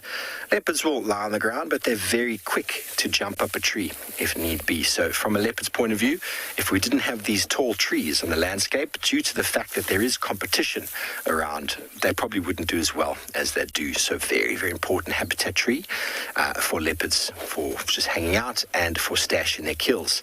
And of course, the tree provides a lot of shade, so a lot of other animals we find in the savannah. The savannah is a tree and grass dominated sort of environment. And without shade, many of the animals wouldn't be able to survive the hot winters, hot summers. Maureen, how common are leopards on Pridens? They're actually quite common. They're all over the place. But Pridens is a very new property with regards to ecotourism. And so the habituation program that has taken place here is only just started. So the Pixie Pan female with her 2 cubs is quite relaxed, I believe. But there's another couple of males that aren't that relaxed. I think Gatu spent time with a twin spot male who's sometimes relaxed, sometimes not.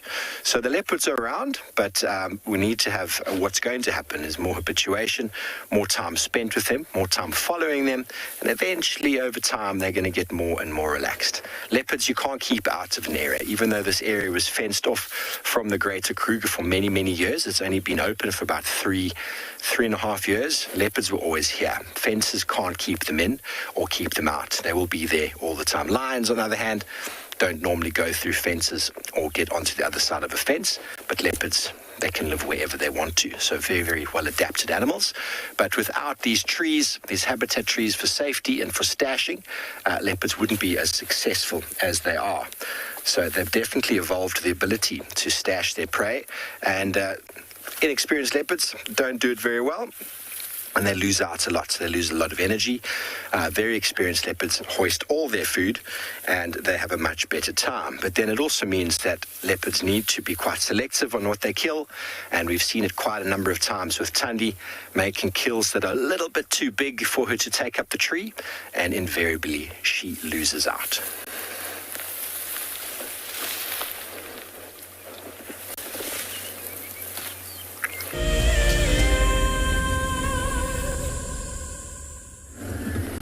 Every creature in nature has been blessed with a mother. There we go, there we go, there we go, first on 4 legs. Oh my goodness. For most African mammals, motherhood starts by giving birth, surrounded by danger. Look, it's kicking, it's struggling, trying to get out. It's like, Mom, I want to be out, I don't want to be in here anymore. How incredible. Babies need constant attention from their mothers as they explore the world around them.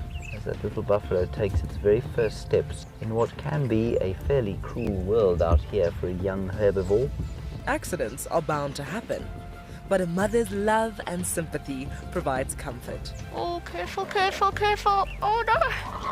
Oh, it's okay, little one. If you want to find out more, then sign up to be an explorer and join Tristan and Lauren at the fire on Sunday the 9th of May to celebrate our wild mothers and the countless difficulties they overcome. The Endangered Wildlife Trust fights at the forefront of conservation, across the vast Karoo and sweeping grasslands, in remote pockets of forest, along road networks, across African skies, and in communities to conserve our wildlife and wild spaces.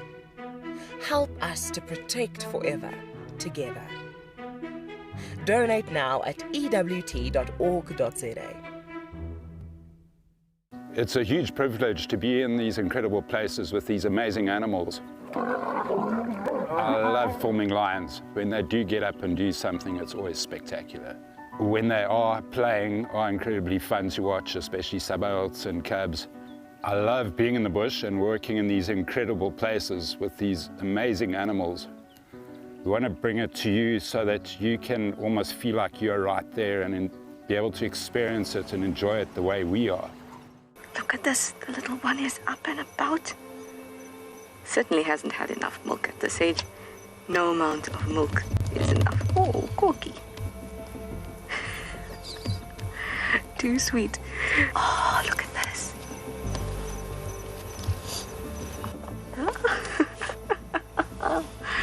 That is stunning. Tune into Wild Earth every single day. It's in your nature.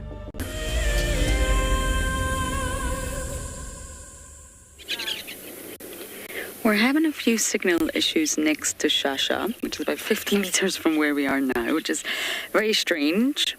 And a little bit frustrating, but we're just going to say hello to this crocodile and then hopefully get some space to go back in and spend time with Shasha.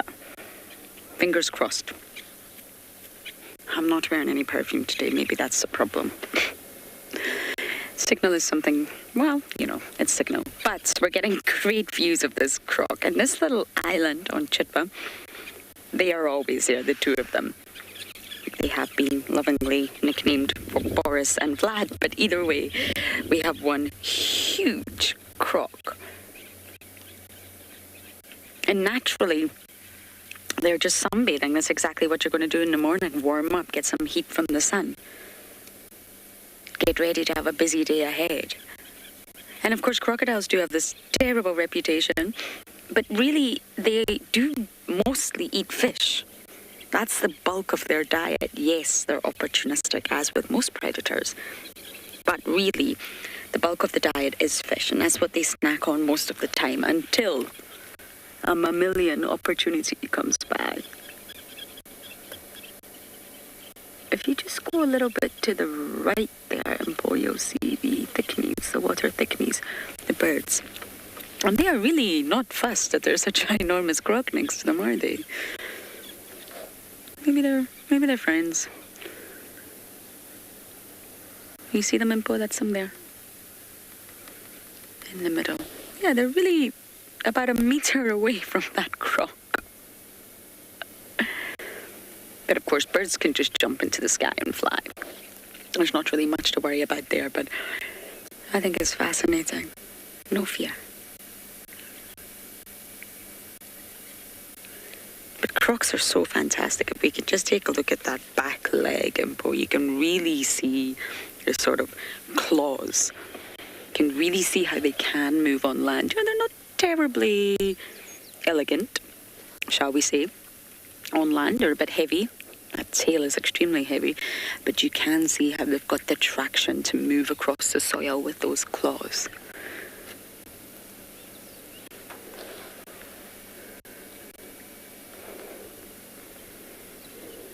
And talking of crocodiles, and we regularly say they don't migrate, it's actually World Bird Migration Day, so happy Migrant Bird Day. Of course, it's sad here that our migrants have gone, so we're not even going to be able to put migrant birds on, I think. But talking of migration, it's normally reptiles that really don't migrate. Yes, there's a few examples around the world. Migration has quite a large and broad definition. But there's a rattlesnake migration. Snakes are obviously reptiles as well in Canada, and it's very peculiar, but let's say illuminating.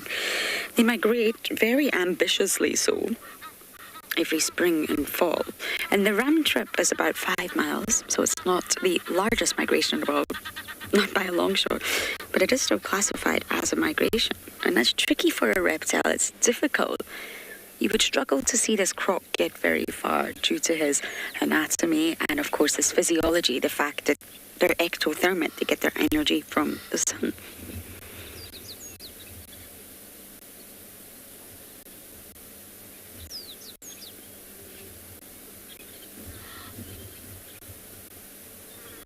But the rattlesnake migration, as small as it is, I think it can go up to about 33 miles. Is obviously driven by the fact that it just becomes too cold, which is extremely difficult for reptiles, and there's really no good den sites or burrows or underground sites to support their sort of reptilian version of hibernating. So that drives them to move far.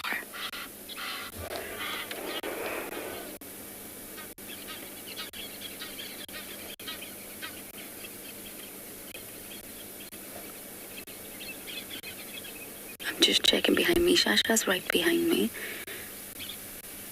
But we've lost our place in the sighting for now.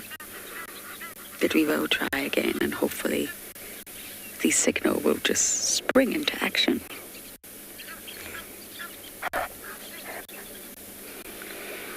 Okay, we're going to sit here for a little bit longer, waiting for a space to see Shasha. But for now, we're going to send you guys across to Steve.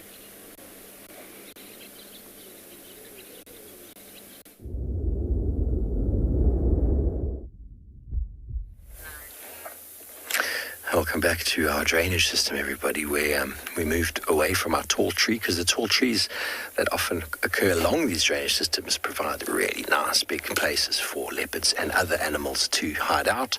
Birds also like to roost in tall trees you find along riverine areas, and there's an animal that occurs down here that looks for those birds. And here is the track of a genet that's moved through this area down in the sandy area, and genets are nocturnal, moving around at night, and they have the ability to climb up a tree and feed on some of the insects as well as any birds that might be roosting. So they're very, very, very good predator. And when we talk again about habitat and bringing back in the word niche, fundamental niche, some animals actually change their niche, and it's called a niche separation with regards to being nocturnal versus diurnal. So you'll find certain animals that are active by day and then some are active by night. So that is a separation in how they utilize the environment. A very good example of that is owls use the nighttime, and birds of prey like your martial eagle, what do you call it, the hawk eagles, those kind of birds are daytime. So there they occupy a very similar environment, pretty much the same habitat, but they're separated by time, being active at time when others. You'll never really see a genet moving by daytime, so this one was out at night, and they separate their nighttime versus daytime as well. And a lot of that's got to do with temperature. A lot of it might be the ability that they're looking for birds that are unsuspecting. It could also be to do with the fact that their eyes are much better adapted to the night. So why walk around in the day when you've got perfect night vision? So those evolutionary adaptations would have come about by their utilization of the landscape and when they use it. So along these riverine areas, you'll find many of our birds of prey will still be active. We had the Wahlberg's eagles nesting very close to Sedgwick's family in the river there. Obviously, the Wahlbergs were very tall, high up in the tree with their nest, and the spotted eagle owls were just on the riverbank. And they've got a very similar prey resource that they might go for, but yet they separate that competition that they have by being active by day and by night. And obviously genets being active by nighttime, their spots being black and white give them a nocturnal camouflage, and very, very good predators. They also feed on bush babies and anything else that's moving around in the night, including lots of rodents. So these habitats are not exclusive. You might have animals that move between habitats. For example, the owl will roost and nest and spend time in the drainage lines with the tall trees, but then move out into open areas to feed during the daytime, in the nighttime, where the food might be moving around. They don't have to stay exactly where they are. They are able to move. It's the same with all of our large animals, elephants, lion, leopard. They move through the systems, going from different habitat to different habitat. And so the need to conserve a variety of habitats allows for multiple species to coexist.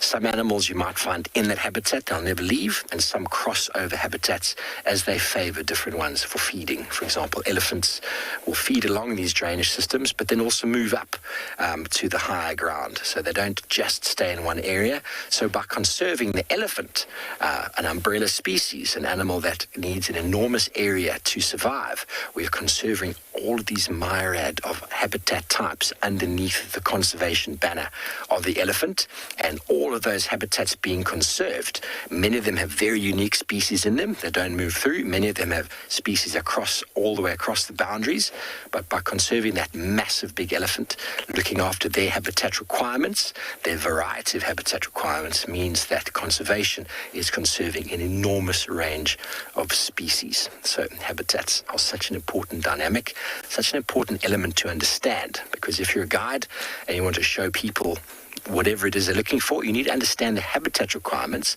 and then go there to look for it. So you're not going to really try and find people owls in the daytime.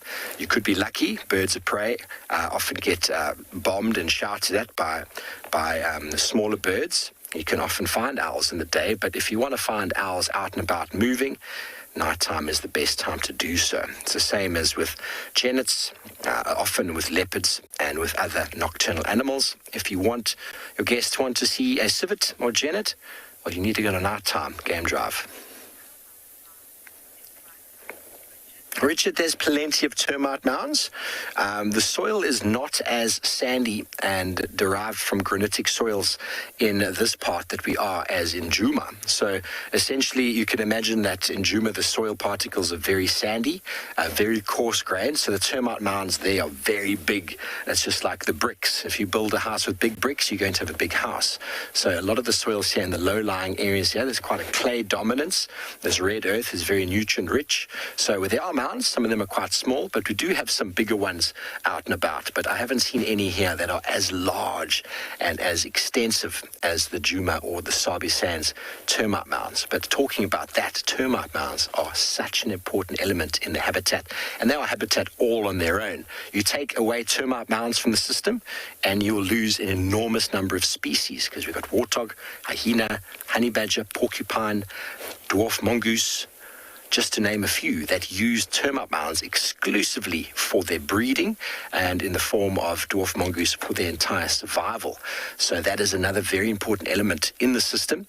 And aardvarks and termite mounds, or termites, are both ecological ecosystem services or ecosystem engineers and keystone species. You remove either one of them from the system, you'll have a cascading collapse of many animals that just won't be able to breed, won't be able to survive due to the fact that that very important element of their habitat has been removed. Okay, well, we're going to move on further down, get into a little bit more open area, and we'll send you back over to Lauren.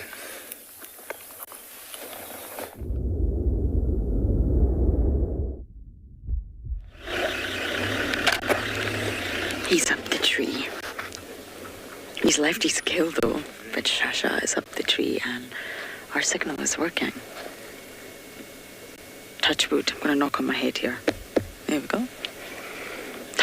Tristan and I were literally just talking. You must tell Tristan, Gwen. He's gonna chuckle. Tell Tristan I've got a leopard up a tree. He'll laugh. Oh, what a beautiful boy.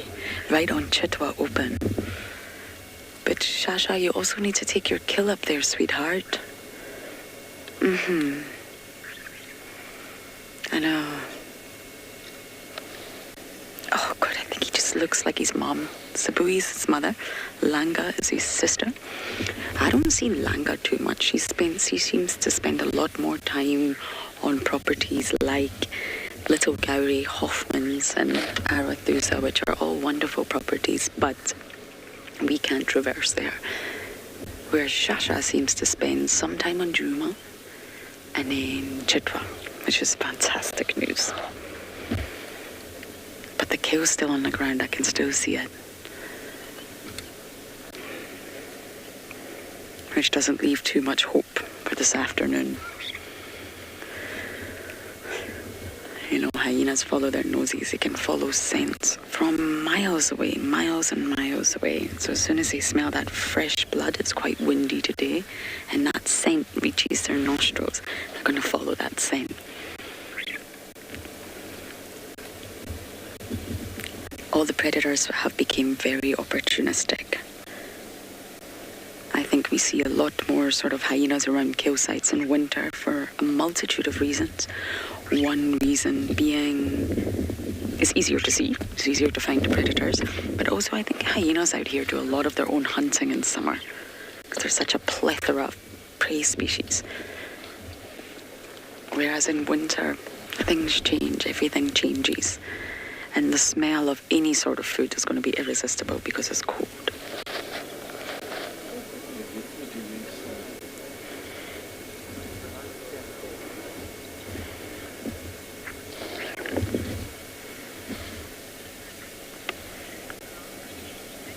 Look, you're 6 years old.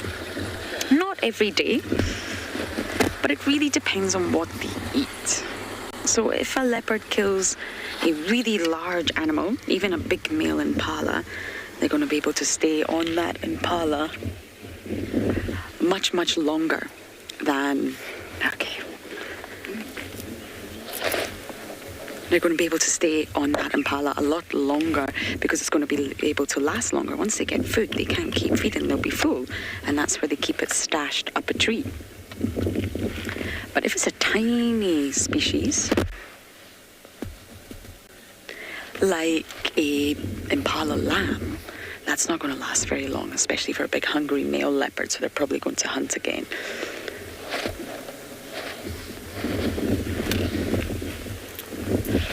Are you going to move around? No? Okay, I think we're going to have to reposition here, Gwenny. Let's hold tight. Let's hold tight. So yes, in answer to your question, you don't need to eat every single day.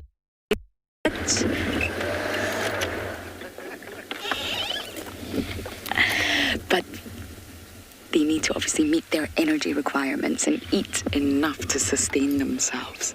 So sometimes leopards will snack throughout the night on scrub hares, maybe small little mongoose if they find any, bushveld gerbils. And that's what keeps them going, that's what ticks them over. But of course, the bigger the kill, the more energy, the more protein, the more sustenance they can get from that. But it takes a lot of energy to make a hunt. And that's why Shasha's resting right now. He's tired. He's had some food, but he's now tired.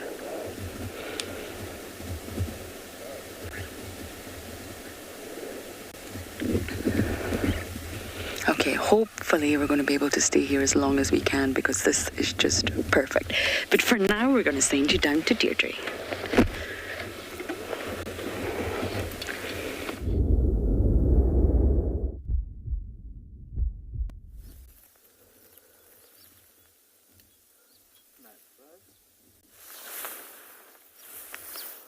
So you're back at Tswalu, and we have a nice troop of baboons out in the dunes, which is unusual for us, but there's really good food out at the moment. There's still quite a few of those Gemsbok melons, those cucumbers out.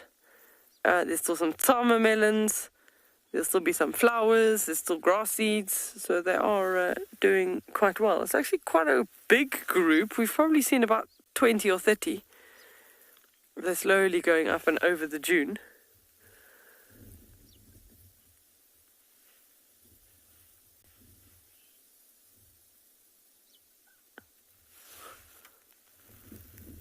So they're quite far spread out, which is something here. They can see each other at a long distance, but we do find that they do tend to spread out quite a bit. There's just a pair there that's just doing some morning grooming, enjoying the sun.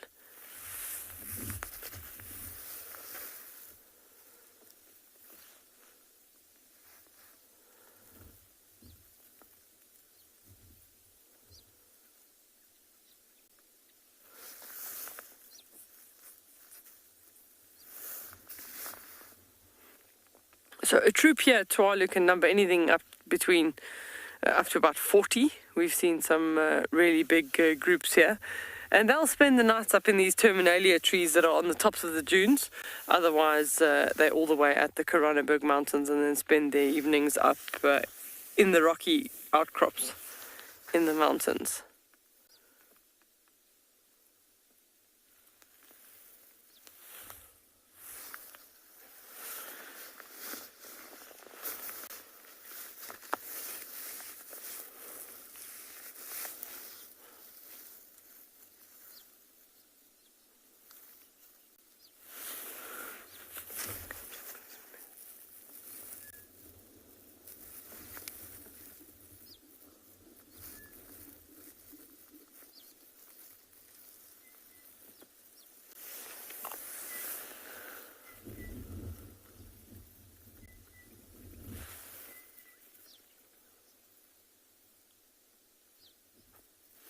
So when it comes to subordinates and dominant baboons, whoever's dominant gets groomed a lot longer by the subordinate. The subordinate will get some grooming from the dominant one, but generally a lot less. And they'll just be grooming through the hair with their fingers, just looking for any sort of ticks, parasites, dry skin. They're pretty good at keeping each other clean.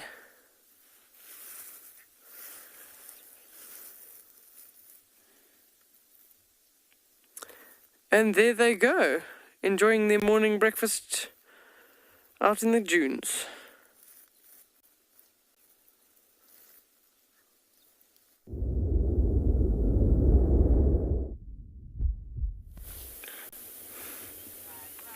Well, we've followed our boy all the way to the point where he is now passed out in this beautiful little green shady spot. It still looks quite summery in this little section. Most of the grass now is brown and kind of wintry, but he's found himself a nice little place in amongst the forbs. There's a bit of witheria around, a bit of wild sage that's hanging about, and is having a nice little nap. He's going to get sunburned though on his bottom because the sun is starting to come up and the shade is just starting to decrease around his bum area. So I wouldn't be surprised he moves a little bit from there. But it's been such a cool morning following a leopard, all the way through his activity period. Often we talk about this and we discuss about how leopards, everyone always kind of goes nocturnal and how they move. But we always talk about sunset, sunrise. And you can see this morning we picked up his tracks, it's very fresh, at sunrise. We've followed him all the way to, what's it now, kind of about 2.5 hours after the sun has risen, and he's gotten to that point now where he's tired. What he was stalking just now was a francolin. He missed, just because, well, you would have seen him eating it if he had been successful. Why he was stalking a francolin, I have no idea. He's a big boy. He can bring down things much larger than francolins, and he obviously is, given the size of that tummy. It's not like he's got an empty tummy.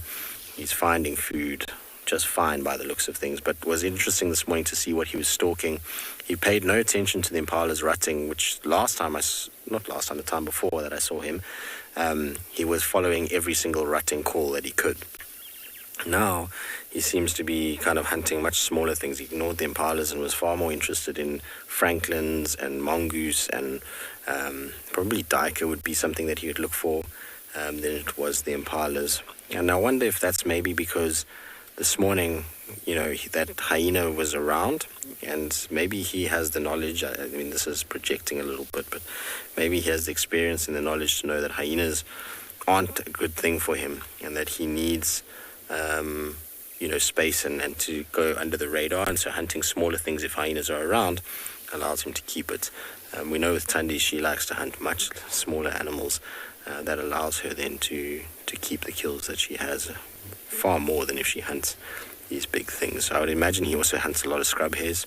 That would be my gut feel. But we'll just have to, time will tell. He certainly is sizable enough and capable enough to bring down a fully grown male impala. It's not a question. It's just, each leopard has its own ways about it and its own kind of preference for food sources, and the males, a lot of the time will target things like warthogs and the likes, but each male tends to have his own little preference in terms of what he's grown up kind of learning to hone his skill on. Remember that a lot of what happens with leopards hunting-wise is not taught to them. It's learnt and it's instinctual. And they left on their own so much that throughout their growing phase, from when they're little cubs already, they're chasing lizards, they're chasing birds, they're chasing mice, they're chasing insects. And those all hone their skills for later on, and it just progresses to slightly larger animals as they get bigger. It's not so much that mom teaches them. Very seldom will you ever see a leopard cub with its mom on a hunt. So they're not seeing and learning that way. They're learning from practicing and doing it themselves, which is all based off an instinctual behavior that when things move, they must chase it. I don't know what he was hunting when he was down at Singita. I would imagine impalas were part of it and duiker, but you never know, maybe they chase klipspringer. A lot of the time he would have certainly hunted a lot of birds in his time, and like I said, a lot of small rodents where they are in the Sand River there. Now you'll even get cane rats, and cane rats, a lot of you might be, why would he eat a rat? But cane rats are massive. They're bigger than scrub hares, so it's a sizable meal for a leopard. And apparently, funny enough, the locals in the area tell me that they actually taste pretty good. I'm not sure I would want to eat one, but the leopards seem to like them. Salayesh was a big exponent of cane rats. She used to hunt them in front of Simambili camp quite regularly. And so it's why I'm surprised that Tiani doesn't catch them that often, given that she grew up actually eating those little things. I remember Salayesh caught 2 the one evening, and Tiani had 1 and she had 1. So maybe, he's finding things like that. You never know really what they hunt. A young male leopard will hunt all kinds of different things. When we saw it with Hosana, in that he was eating even terrapins and monitor lizards. So I'm sure Tavangumi has kind of gone through that same school. But impalas will be something that he's definitely chased down, and I'm sure he's had success already with. All right, well, we're going to sit with him for the rest of the morning. Why not? Seems like the right thing to do. It's been a long time since I've had a leopard from start to finish, so we might as well do that and enjoy being in the company of such a relaxed young cat.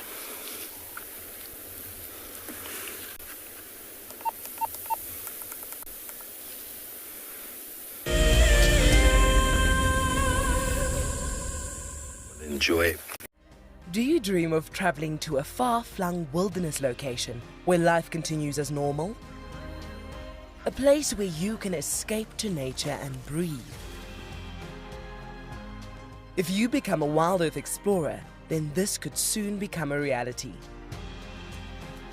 Subscribe today and stand a chance to win regular travel prizes. Wild Earth Explorers, it's in your nature. For many years, Wild Earth has taken viewers from around the world to the Mara Triangle, a place of majestic beauty and abundant wildlife. But it wasn't always like this. Before 2001, it was infested with poachers.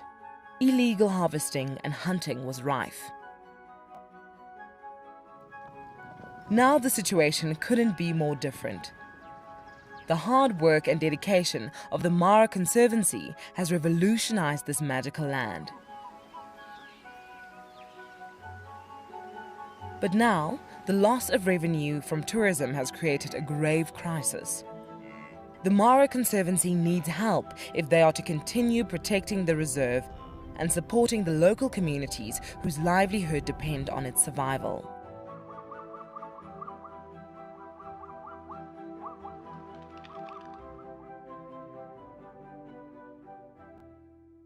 My name is Steve, and one of my favorite things at Wild Earth is getting questions from you. The type of questions that I really like are those ones that really help us to unpack and understand and really integrate the ecological knowledge and fully appreciate the importance that animals such as these Cape buffalo bring to the ecosystem. If you want to ask a question on Wild Earth, you're going to have to register on the website. But once registered, just head on over to the live safari page and enter your question under the live feed. The croc is still holding another one there. It's holding from the hindquarters. I would really want. The wildebeest cross is trying. The croc is holding the tail. It's holding tight. Oh no. Goodness me. Lucky wildebeest. You have another day to live. Expect the unexpected here on Wild Earth daily.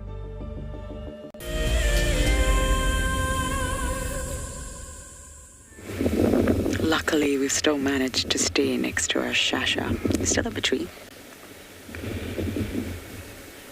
And sorry about earlier, I was multitasking, but all the other vehicles have disappeared.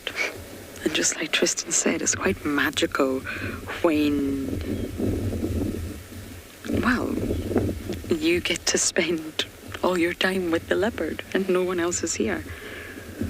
On a really beautiful open area.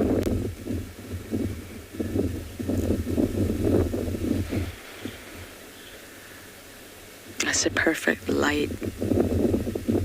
It's a perfect tree. And Shasha is, of course, a sub-adult. And we're starting to find him a fair bit in Djuma, the southern end of Djuma. Sabue's territory has never really extended far into Djuma. She does dip her paws in, but it's never sort of into the central area. It's always around the southern borders. And Shasha, his name is Shasha, not Shangan. It was named by someone from Zimbabwe. And therefore, it's not Exe, which would be Shangan. It's Esechi, Shasha. And it means winner, champion. Which is such a fantastic name, I think.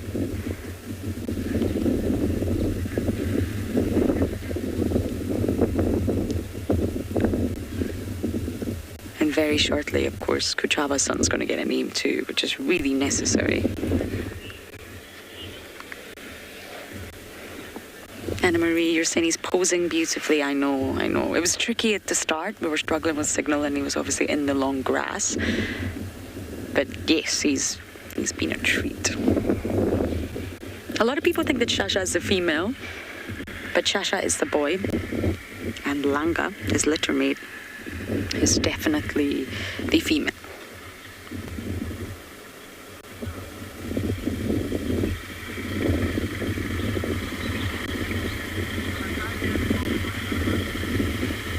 And they were born in August 2019.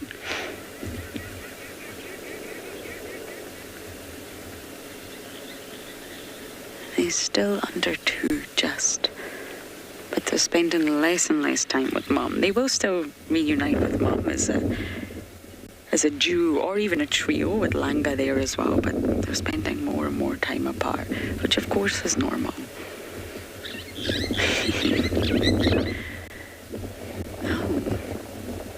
Oh, starlings sitting on the same tree as you.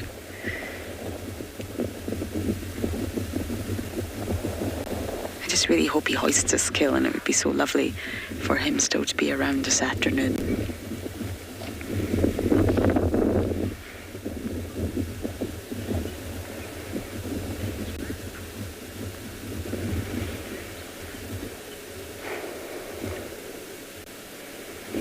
Okay, we're going to stay here as long as we realistically can, but for now, we're going to send you across the dike.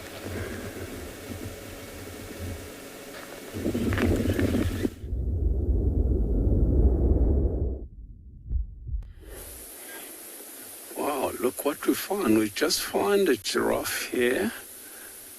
And then this is, excuse me, this is a male giraffe, of which you can tell the sexes by looking at the horns, of which, if you look carefully at the horns, you can see they're much thicker and very well worn down, of which the males fight for dominancy or for the females. That's how their horns get worn down at the very top. And then size difference, you can see he's much bigger. If there was a female standing next to him, then you'll be able to tell the difference between the size, because the males grow slightly bigger than the females, and the females are smaller than the males. Otherwise, the female's horns are thinner and hairy on top like a paintbrush, because they don't fight a lot. As you can see, if you look carefully, this guy looks like he's got swollen cheeks there, but they're not swollen, he's just regurgitating food, because giraffe are like all the antelope species. They have four stomach or similar stomach chambers like all the antelope species. They chew the cud. As you can see, every now and then that cheek gets even more swollen than earlier before. You'll regurgitate food back to his mouth and chew it over and over and swallow that again.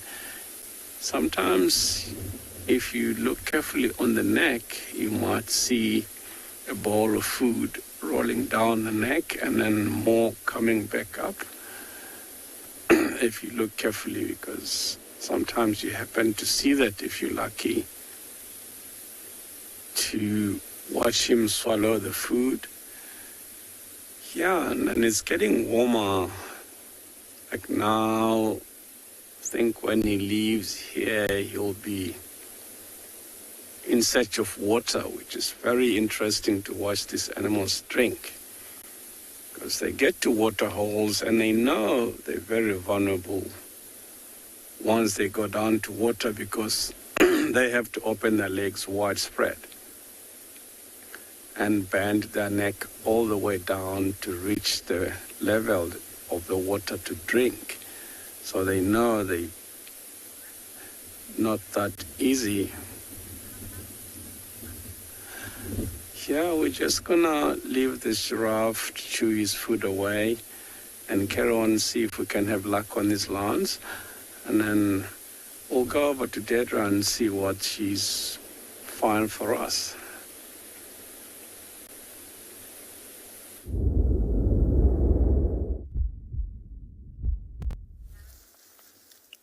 So we've come across a wild group of meerkats, but they're all enjoying the sun this morning. But we've counted at least 12. 12 of them popping up and down, and they definitely also have some youngsters with them. But with the gusts of wind, sometimes they go back down the hole. But they were scattered all over that nice open clearing. So it is just nice to see a group just enjoying the sun for the morning. And that's a ground squirrel that just ran into the shot, which is not surprising. Sometimes they share burrow systems. Not the exact same burrow, but definitely holes within a system. And they're also being kept company by a group of springbok. We only see 3 at this stage.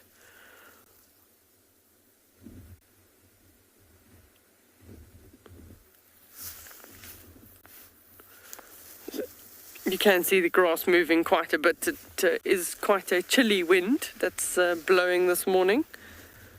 So it'll definitely make the springbok and the meerkats rather just stay and warm up in the sun before moving around too much.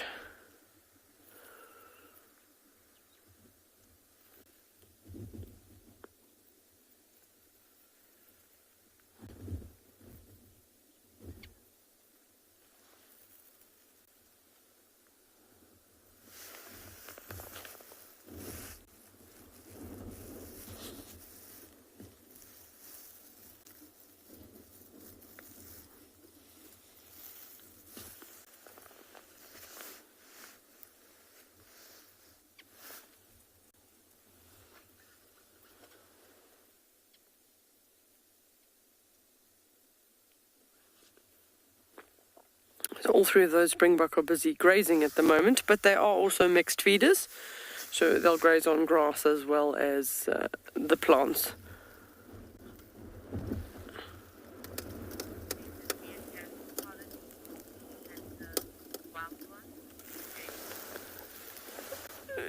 I think James is asking the question, what is the difference between the meerkat colonies and the wild ones? So these ones do not allow us at all to approach them on foot. So BK is just zooming on onto them at a distance. They're a good 80 meters away from us.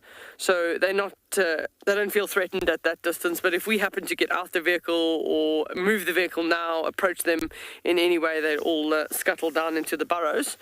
Whereas the ones that we show regularly, the rock stars, the mokalas and the horses, they've all over time had a habituator spend time with them, and they get used to the presence of a human, and then you can stand close to the burrows, observe them doing what they do every day. They just behave naturally, and you are also able to follow them while they go off foraging. So based on where we are, we know that this is a group that's not one of our regulars that we see, so we won't approach these on foot. We know that their immediate reaction would be to go down into the hole.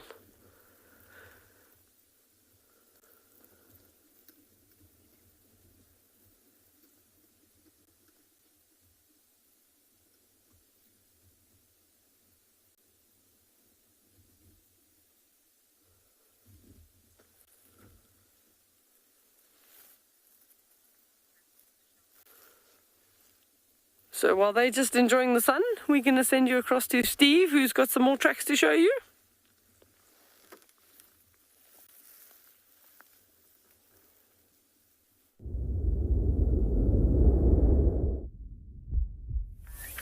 Thanks, Dee. Well, welcome back to Pridens, everybody, where we mentioned the word porcupine a little while ago. We came out, we actually found a beautiful track of a porcupine. There's the toes over there, another toe, and all the proximal pads at the back.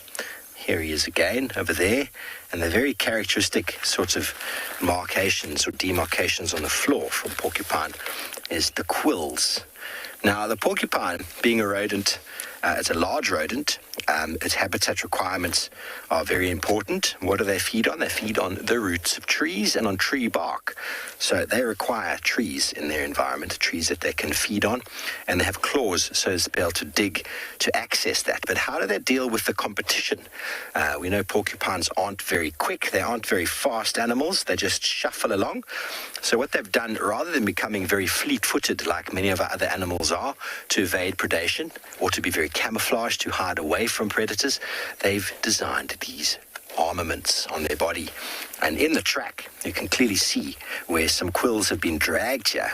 We've been following it for some time and there were no quill marks, but over here something has taken place that's caused this animal to either extend its quills or to do something. Now, porcupine have got the long, sharp ones on the back, and then they've got very sort of long, sort of loose ones on the floor and right by their feet. And what a porcupine does when it gets threatened is it turns its back to a predator, it pushes up the sharp quills up the top, and the ones at the bottom, it actually stamps its feet and makes this rattling sound. And the Zulu warriors employed something quite similar to that to intimidate their enemy. First of all, they had these big plumes of feathers on the head.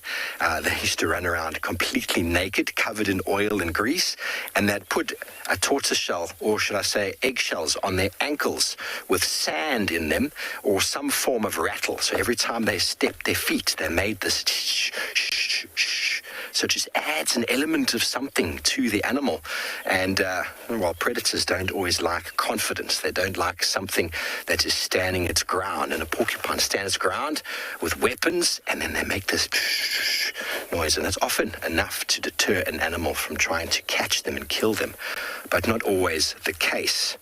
Now, before James asked us if there are termite mounds, sorry about my shadow, there are termite mounds, and well, we just came out of the drainage line because you've got different habitat types that intermingle and cross over each other. And just up over here there's a beautiful boerbean tree growing up on the hill there. And if we have close investigation, we'll in fact notice that it is a large termite mound that it's growing out of. And the termites are so instrumental for the recycling of nutrients. They are able to break down all the cellulose grass, all the material back into the soil, so they create very nice habitat types. So there's some grass species that actually like to grow on termite mounds, and there's some trees as well that like to grow there. And why do they like to grow there? First of all, this large fungus-growing termite is able to access moisture from the ground.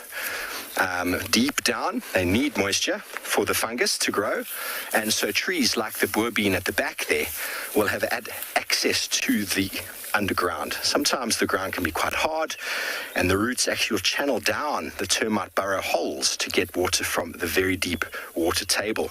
At the same time, they're a little bit more elevated on the termite mound, potentially can prevent them from being fed upon or damaged by herbivores. So they get the elevation, they get the nutrients, and they get the access to water. So another habitat right there, just on a termite mound. The termite mound itself is an entire ecosystem. Multitudes of organisms can live in there. And watch out, there's some holes. So the porcupine needs these holes. There's one just over here. I don't want to go in front of it. Okay, so very nice burrow in the ground.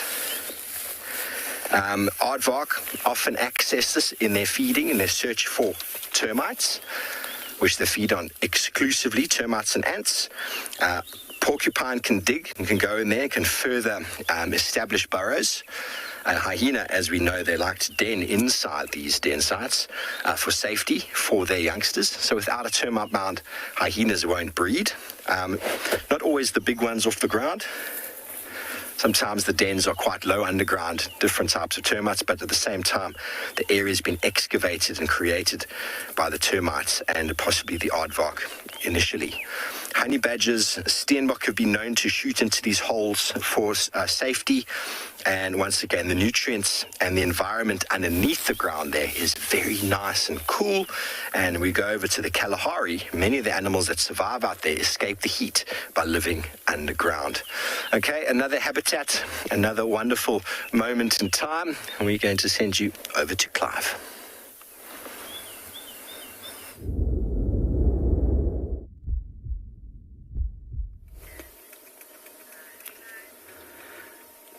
Welcome back again to and Beyond Phinda Private Game Reserve.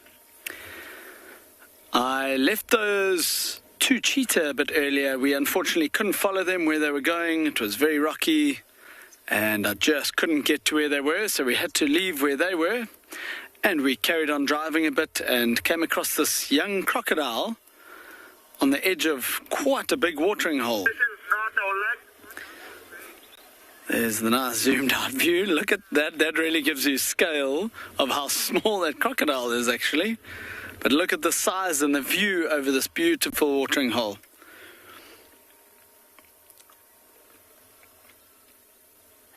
As you can see, it's a nice clear day here. Blue skies everywhere. It's warming up nicely in the sun. Now if you look on that log in the water, just on the right hand side, you'll see there's a bird sitting right on the top of that log, right there. That is called the old name is a green-backed heron. It's now called a striated heron. Quite a lot of them around at this time of the year with lots of water. They'll feed mainly on tadpoles and frogs that he'll be looking out for from that branch that he's on there. He might hop down onto the branch and be close to the edge of the water. And if anything swims anywhere close near to him, he'll grab it out of the water. Sorry, Owen, just look in the road up ahead. There's a monitor lizard that's in the road as well. Can you see it just above? Yeah, there we go. Look at that. Look at him. A water monitor. That's probably the same size as the crocodile, although crocodiles would get normally a lot bigger than that. Wow, there's a lot of life at this water.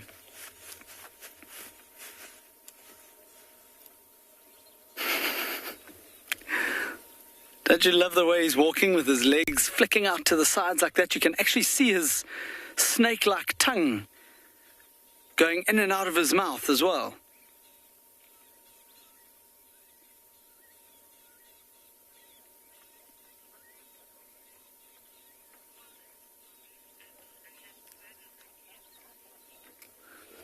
Tommy, you're right. He has got swagger, hey?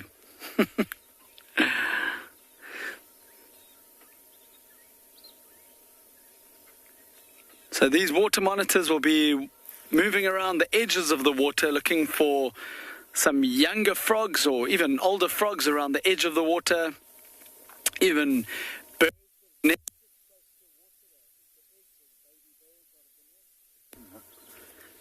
What's that?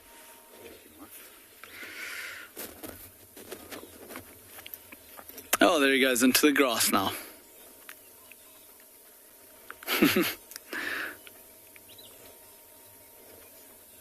Back to the crocodile.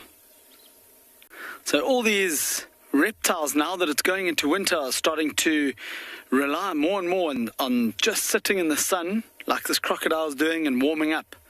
Obviously, with them being cold-blooded,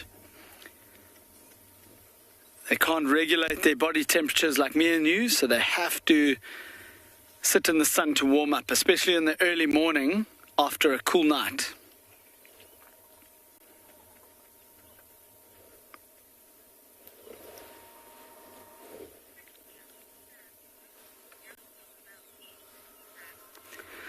Sam, a pretty good spot for this crocodile where he is right here, because in this shallow water just on his right-hand side, there's probably going to be a lot of young fish.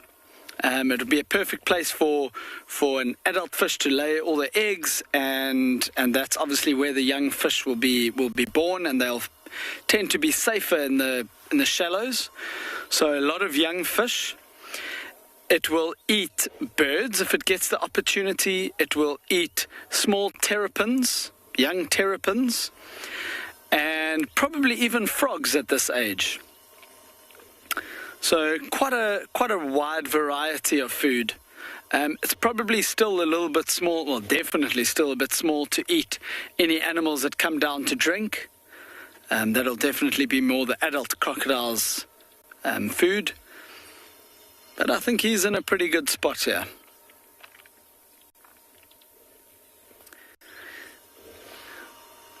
There's also, on the far side of the water, there's quite a few dead trees with a lot of birds in them and flying around them. Now these birds, if you were watching yesterday afternoon, we had one flying over us, are called white-breasted cormorants. You can see them, the black and white, as they fly away from their nests that are all in those dead trees.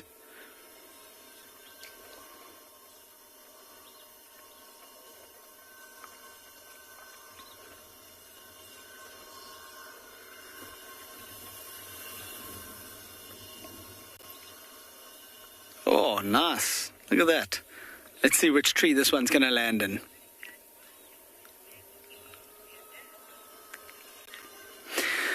The lily pads, the trees can't survive if they are, for lack of a better word, drowned by water. If there's too much water around them, the trees will just eventually die, and that's exactly what's happened with these. A long time ago, maybe when this was all still farmland and this dam was built, those trees would have, once the water went up and covered their roots, these trees would have died, and they're just still here. And it makes a perfect spot for birds to be nesting, a nice safe place, because you can imagine for those cormorants they would have a lot of predators, things like snakes maybe, and now with the trees being in the water, there's no way for the snakes to get to them. So it's really a perfect spot. Oh, look at that. It had a quick little drink of water while it was flying. Some very impressive camera work by Owen there, my word. So there's still a lot of building of these nests going on. So they could be that the cormorants that are flying away could be going and fetching nesting material, or even if there are chicks in there, maybe even flying quite far to fetch food, things like fish, and coming back to feed their chicks. But I haven't seen any chicks yet. I think it's all still nests.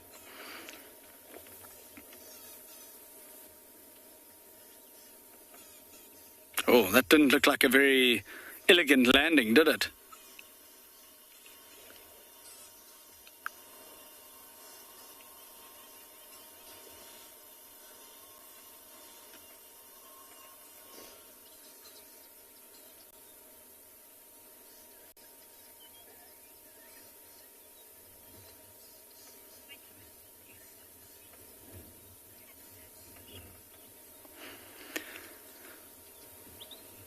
Right, I'm going to carry on driving, but I'm going to send you back to Steve with some more habitat to show you.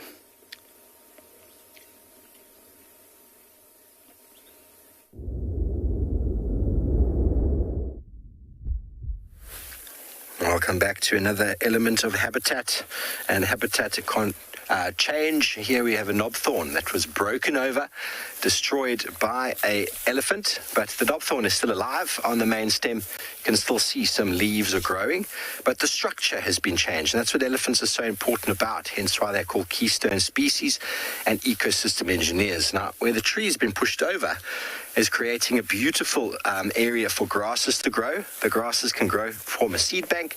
They're protected by herbivory, because herbivores obviously graze, so this tree is protecting them against the competition of being eaten. Now, inside there's a multiple number of organisms that could be surviving. Many of our birds breed underneath there, such as guinea fowl, francolin, nightjars will hang out there. Small animals like genets and civets will actually spend the night in there, as well as wildcats. And a beautiful habitat within an open system. So the elephant has actually created an ecosystem in an area that it probably wasn't exactly like that, due to the fact that there's a lot of herbivores around feeding, and they're in amongst it. A little spider community web spider doing their thing, feeding on the insects as they move about. But at the same time, the grass that's been allowed to grow here is an integral part for the nesting behavior of weavers and any bird that uses grass for nesting.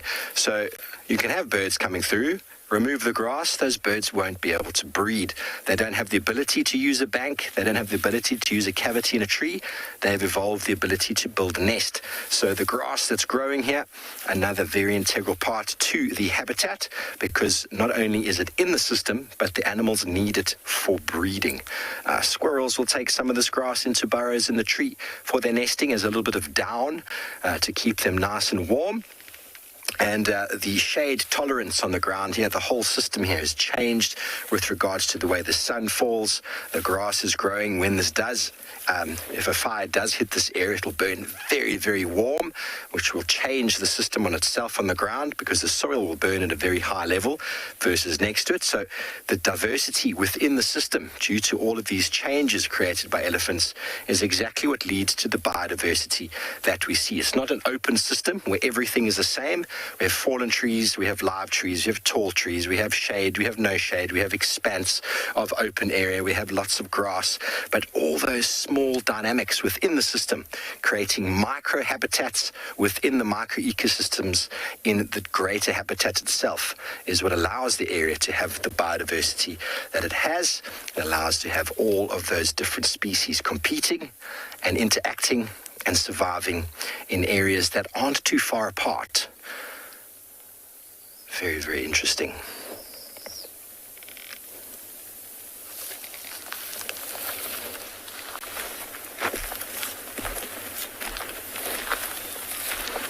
Sally, well, ideally, when all the grass is gone, the animals are going to struggle. So the grass is important, and we talk about something known as carrying capacity. Carrying capacity is the ability to sustain a number of species in an area. It's like your shopping mall, for example, or your cupboard. How much food can you put in the cupboard? Is it going to last you through winter? And that is how you balance your carrying capacity. You can't have stores for 5 people in your cupboard and then have 10 people living at your house. You're going to overwhelm yourself. You're going to run out of food. It's going to lead to starvation. It's going to lead to death. So essentially, animal numbers do fluctuate with droughts. Predation also will eliminate certain animals as they get weak. But those cyclical events are very, very natural. The system has evolved to it, the animals have evolved to it, and the strongest ones move forward, the weakest ones die, but you get this ebb and flow of predators and prey as they move through the system, with the cyclical events of the weather and the rainfall and the climate in this this summer rainfall region. So if we do lose all the vegetation, you're going to see massive die-off of all the herbivore animals that rely on the grass to survive. So overstocking, very, very high numbers of animals. Unfortunately, even in the Kruger National Park, there has to be management of animal numbers due to the fact that it is a closed system, a very big one nonetheless. But the smaller your environment or the smaller your reserve, the more management is required. the animals are just going to do their thing. They're not going to stop feeding because they feel like they need to save it for tomorrow. They're going to feed and feed and feed. And that leads to overutilization and can lead to very, very bad repercussions for the environment and to the population's numbers themselves. Okay, well, we're going to carry on and probably slowly head back. I'm going to send you back over to Tristan.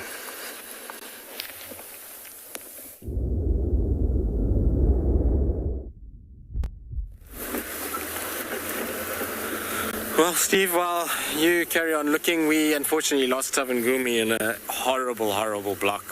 He was kind of mobile north, back towards sort of Buffelshoek, Sydney's Dam area. But yeah, we just couldn't keep up with him at all. So we are just bumbling slowly homeward bound now. Feel like we've had such a good morning that, you know, to be greedy to try and go and find more stuff now. I thoroughly enjoyed every moment of our morning. That hyena interaction was just spectacular. I don't think it's going to see that again anytime soon. Just the kind of aggression and the audio and him actually bounding around after the hyena is very, very cool. Although, you know, if he stays, we might see it a lot more. It'd be interesting to see him on a kill with the carcass on the tree and see how he is with hyenas. If he's like Marips, where he actively comes down and messes around with them, or if he's going to be a little bit more chilled and kind of just stay up in the tree and not worry about hyenas. I think it'll depend also how many there are. If there's, 5 or 6 hyenas, I think he'll be a lot more wary of what he's doing. But when it's just one-on-one like that, he can afford to be pretty kind of forceful about it. But it's lots of potential for this afternoon, because actually I was sitting listening while we were there and I could hear buffalo coming from the Manyeleti and lion roars. So I wonder if there's not lions that are trailing those buffalo. It's going to be interesting this afternoon. We'll kind of check around. We've obviously got Shasha on his kill, so that'll be fun. It's going to be, I think, a good afternoon this afternoon. I always like when we have potential for the afternoon drives. I'm sure Tavangumi won't be far either. Peter, no. The skin is stretched and is just like that. Their dewlaps just stay the same.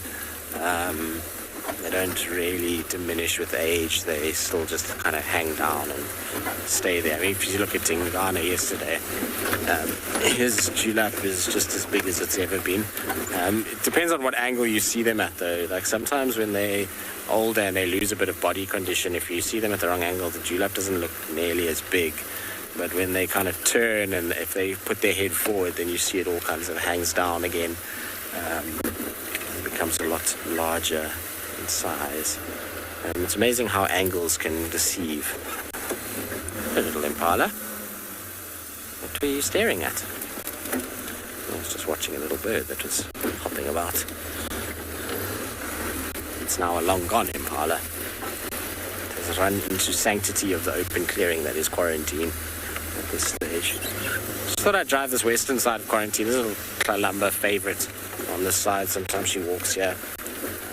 I know yesterday we had her tracks, but I don't think she's come up this side. I didn't catch anything this morning on Vuyatela Access. There was no tracks for any females, which is, I think, is the first time that I've driven Vuyatela Access in a long time and not caught a female leopard track somewhere on that road.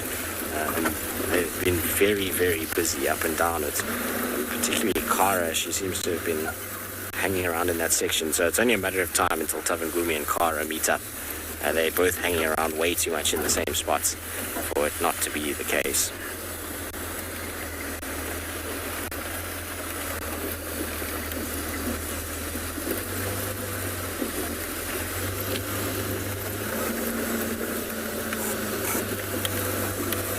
I see my least favorite animals are around this morning.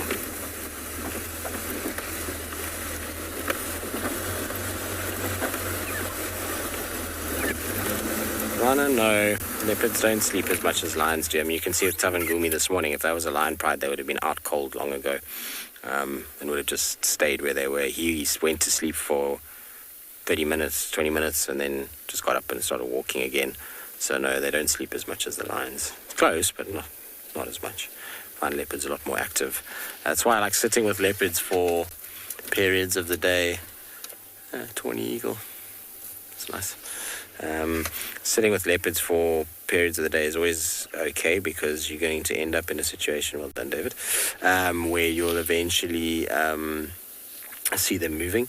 Sometimes with lions, I mean, we've seen it with the Avoca male, how he just sleeps and sleeps and sleeps. Now these tawny eagles, it's a pretty cool animal if you're following wild dogs. This and the hooded vulture are two animals that you can use to find wild dogs. A lot of people don't know, but these guys, when they see dogs, they follow them. So they fly from tree to tree, just above the rooftops of the tree. And if you see a tawny doing that, so flying, stopping, flying, stopping, flying, stopping, and a hooded vulture with them, you can be guaranteed that there's wild dogs somewhere below them there that they're going after. And the reason why is that they know the dogs, when they eat, are messy feeders, and they leave little bits all over the place for the tawnies and the hoodeds to kind of keep up and walk to eat. So often you'll find them following them. So if you lose wild dogs, just look in the sky and you can use them to relocate them. It's how we actually found them yesterday. There was a tawny flying from tree to tree, and we just watched it, and we drove and drove. Eventually caught up with the tawny, and then out the block came the wild dogs in front of us. It's pretty cool.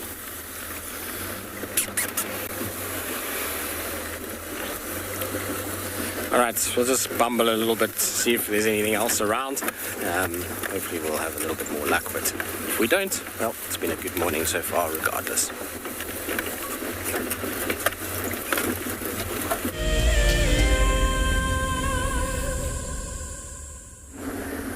Every creature in nature has been blessed with a mother. There we go, there we go, there we go, first on 4 legs.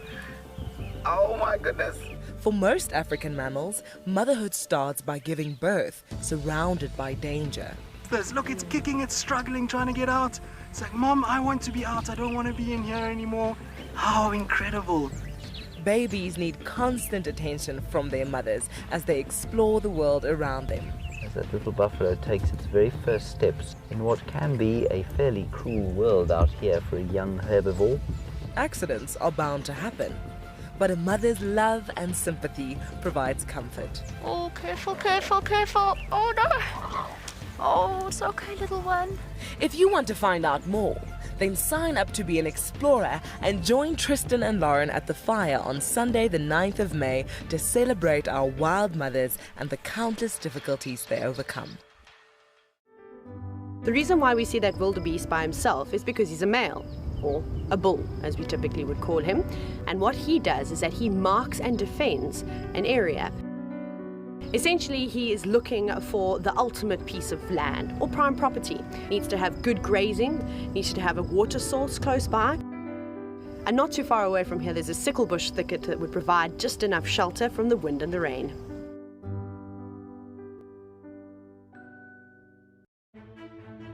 Hi everyone, my name's Daniel Fisher and I'm going to be your guide this afternoon. I'm looking really forward to taking you through and showing you all the beautiful places here at And Beyond Ngala. If you have any questions, please register on our website. Once registered, go to the live page feed and post your questions underneath the live feed.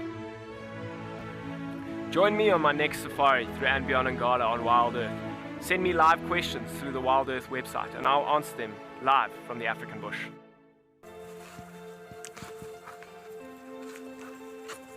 Hello, Mama. Just checking us out, everybody. There's no aggression here. Very relaxed.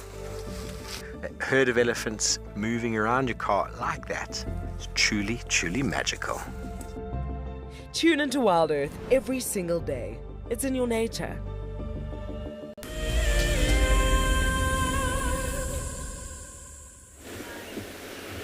To end the drive, we may as well end with one of the most fantastic animals out here, ones that are alive. Sadly, the one that Shasha has is obviously no longer with us, but fascinating here, 3 boys. Now look at the 2 in the back. If we can just pay attention to those 2, they're young. Look at their horns. So judging by the sort of shape and size, and this is just a guesstimate, they're under 2 years. They're probably somewhere around the 22-month mark. Their horns sort of start to go outwards and bend in, almost like a full oval. There's a gap in the middle there. Then you look at the bigger boy in front. He's much older. His horns have taken on a completely different shape, and he's probably he's probably around 3 years old, if not a little bit older. You can sort of gauge the age. Actually, no, I think he's older than 3. I think this is a bigger boy. I'm going to go for maybe around 5 for this boy. But you can see the difference. And obviously this male is not being Mr. Dominant. No females around him. He's just hanging out with the lads. A very small little bachelor herd. What a morning it's been. Spots on both Juma sides. You've got to love that. And a brief glimpse of the other kind of spots in the form of the hyenas. A little bit too brief, but better than nothing.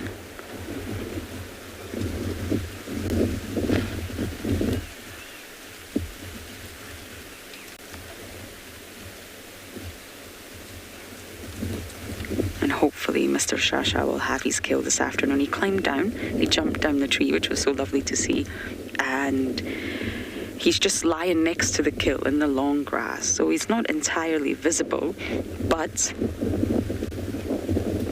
it doesn't matter. Hyenas could easily smell that, so hopefully he's going to hoist sooner or later, or he's somehow going to manage to hold on to that kill for this afternoon. But it has come to that time of day, everyone, where we must say goodbye, but do not worry, we all will be out this afternoon for the sunset safari. So please do join us then. Thank you for all your comments and questions, and I hope you all have a fantastic day. Goodbye for now.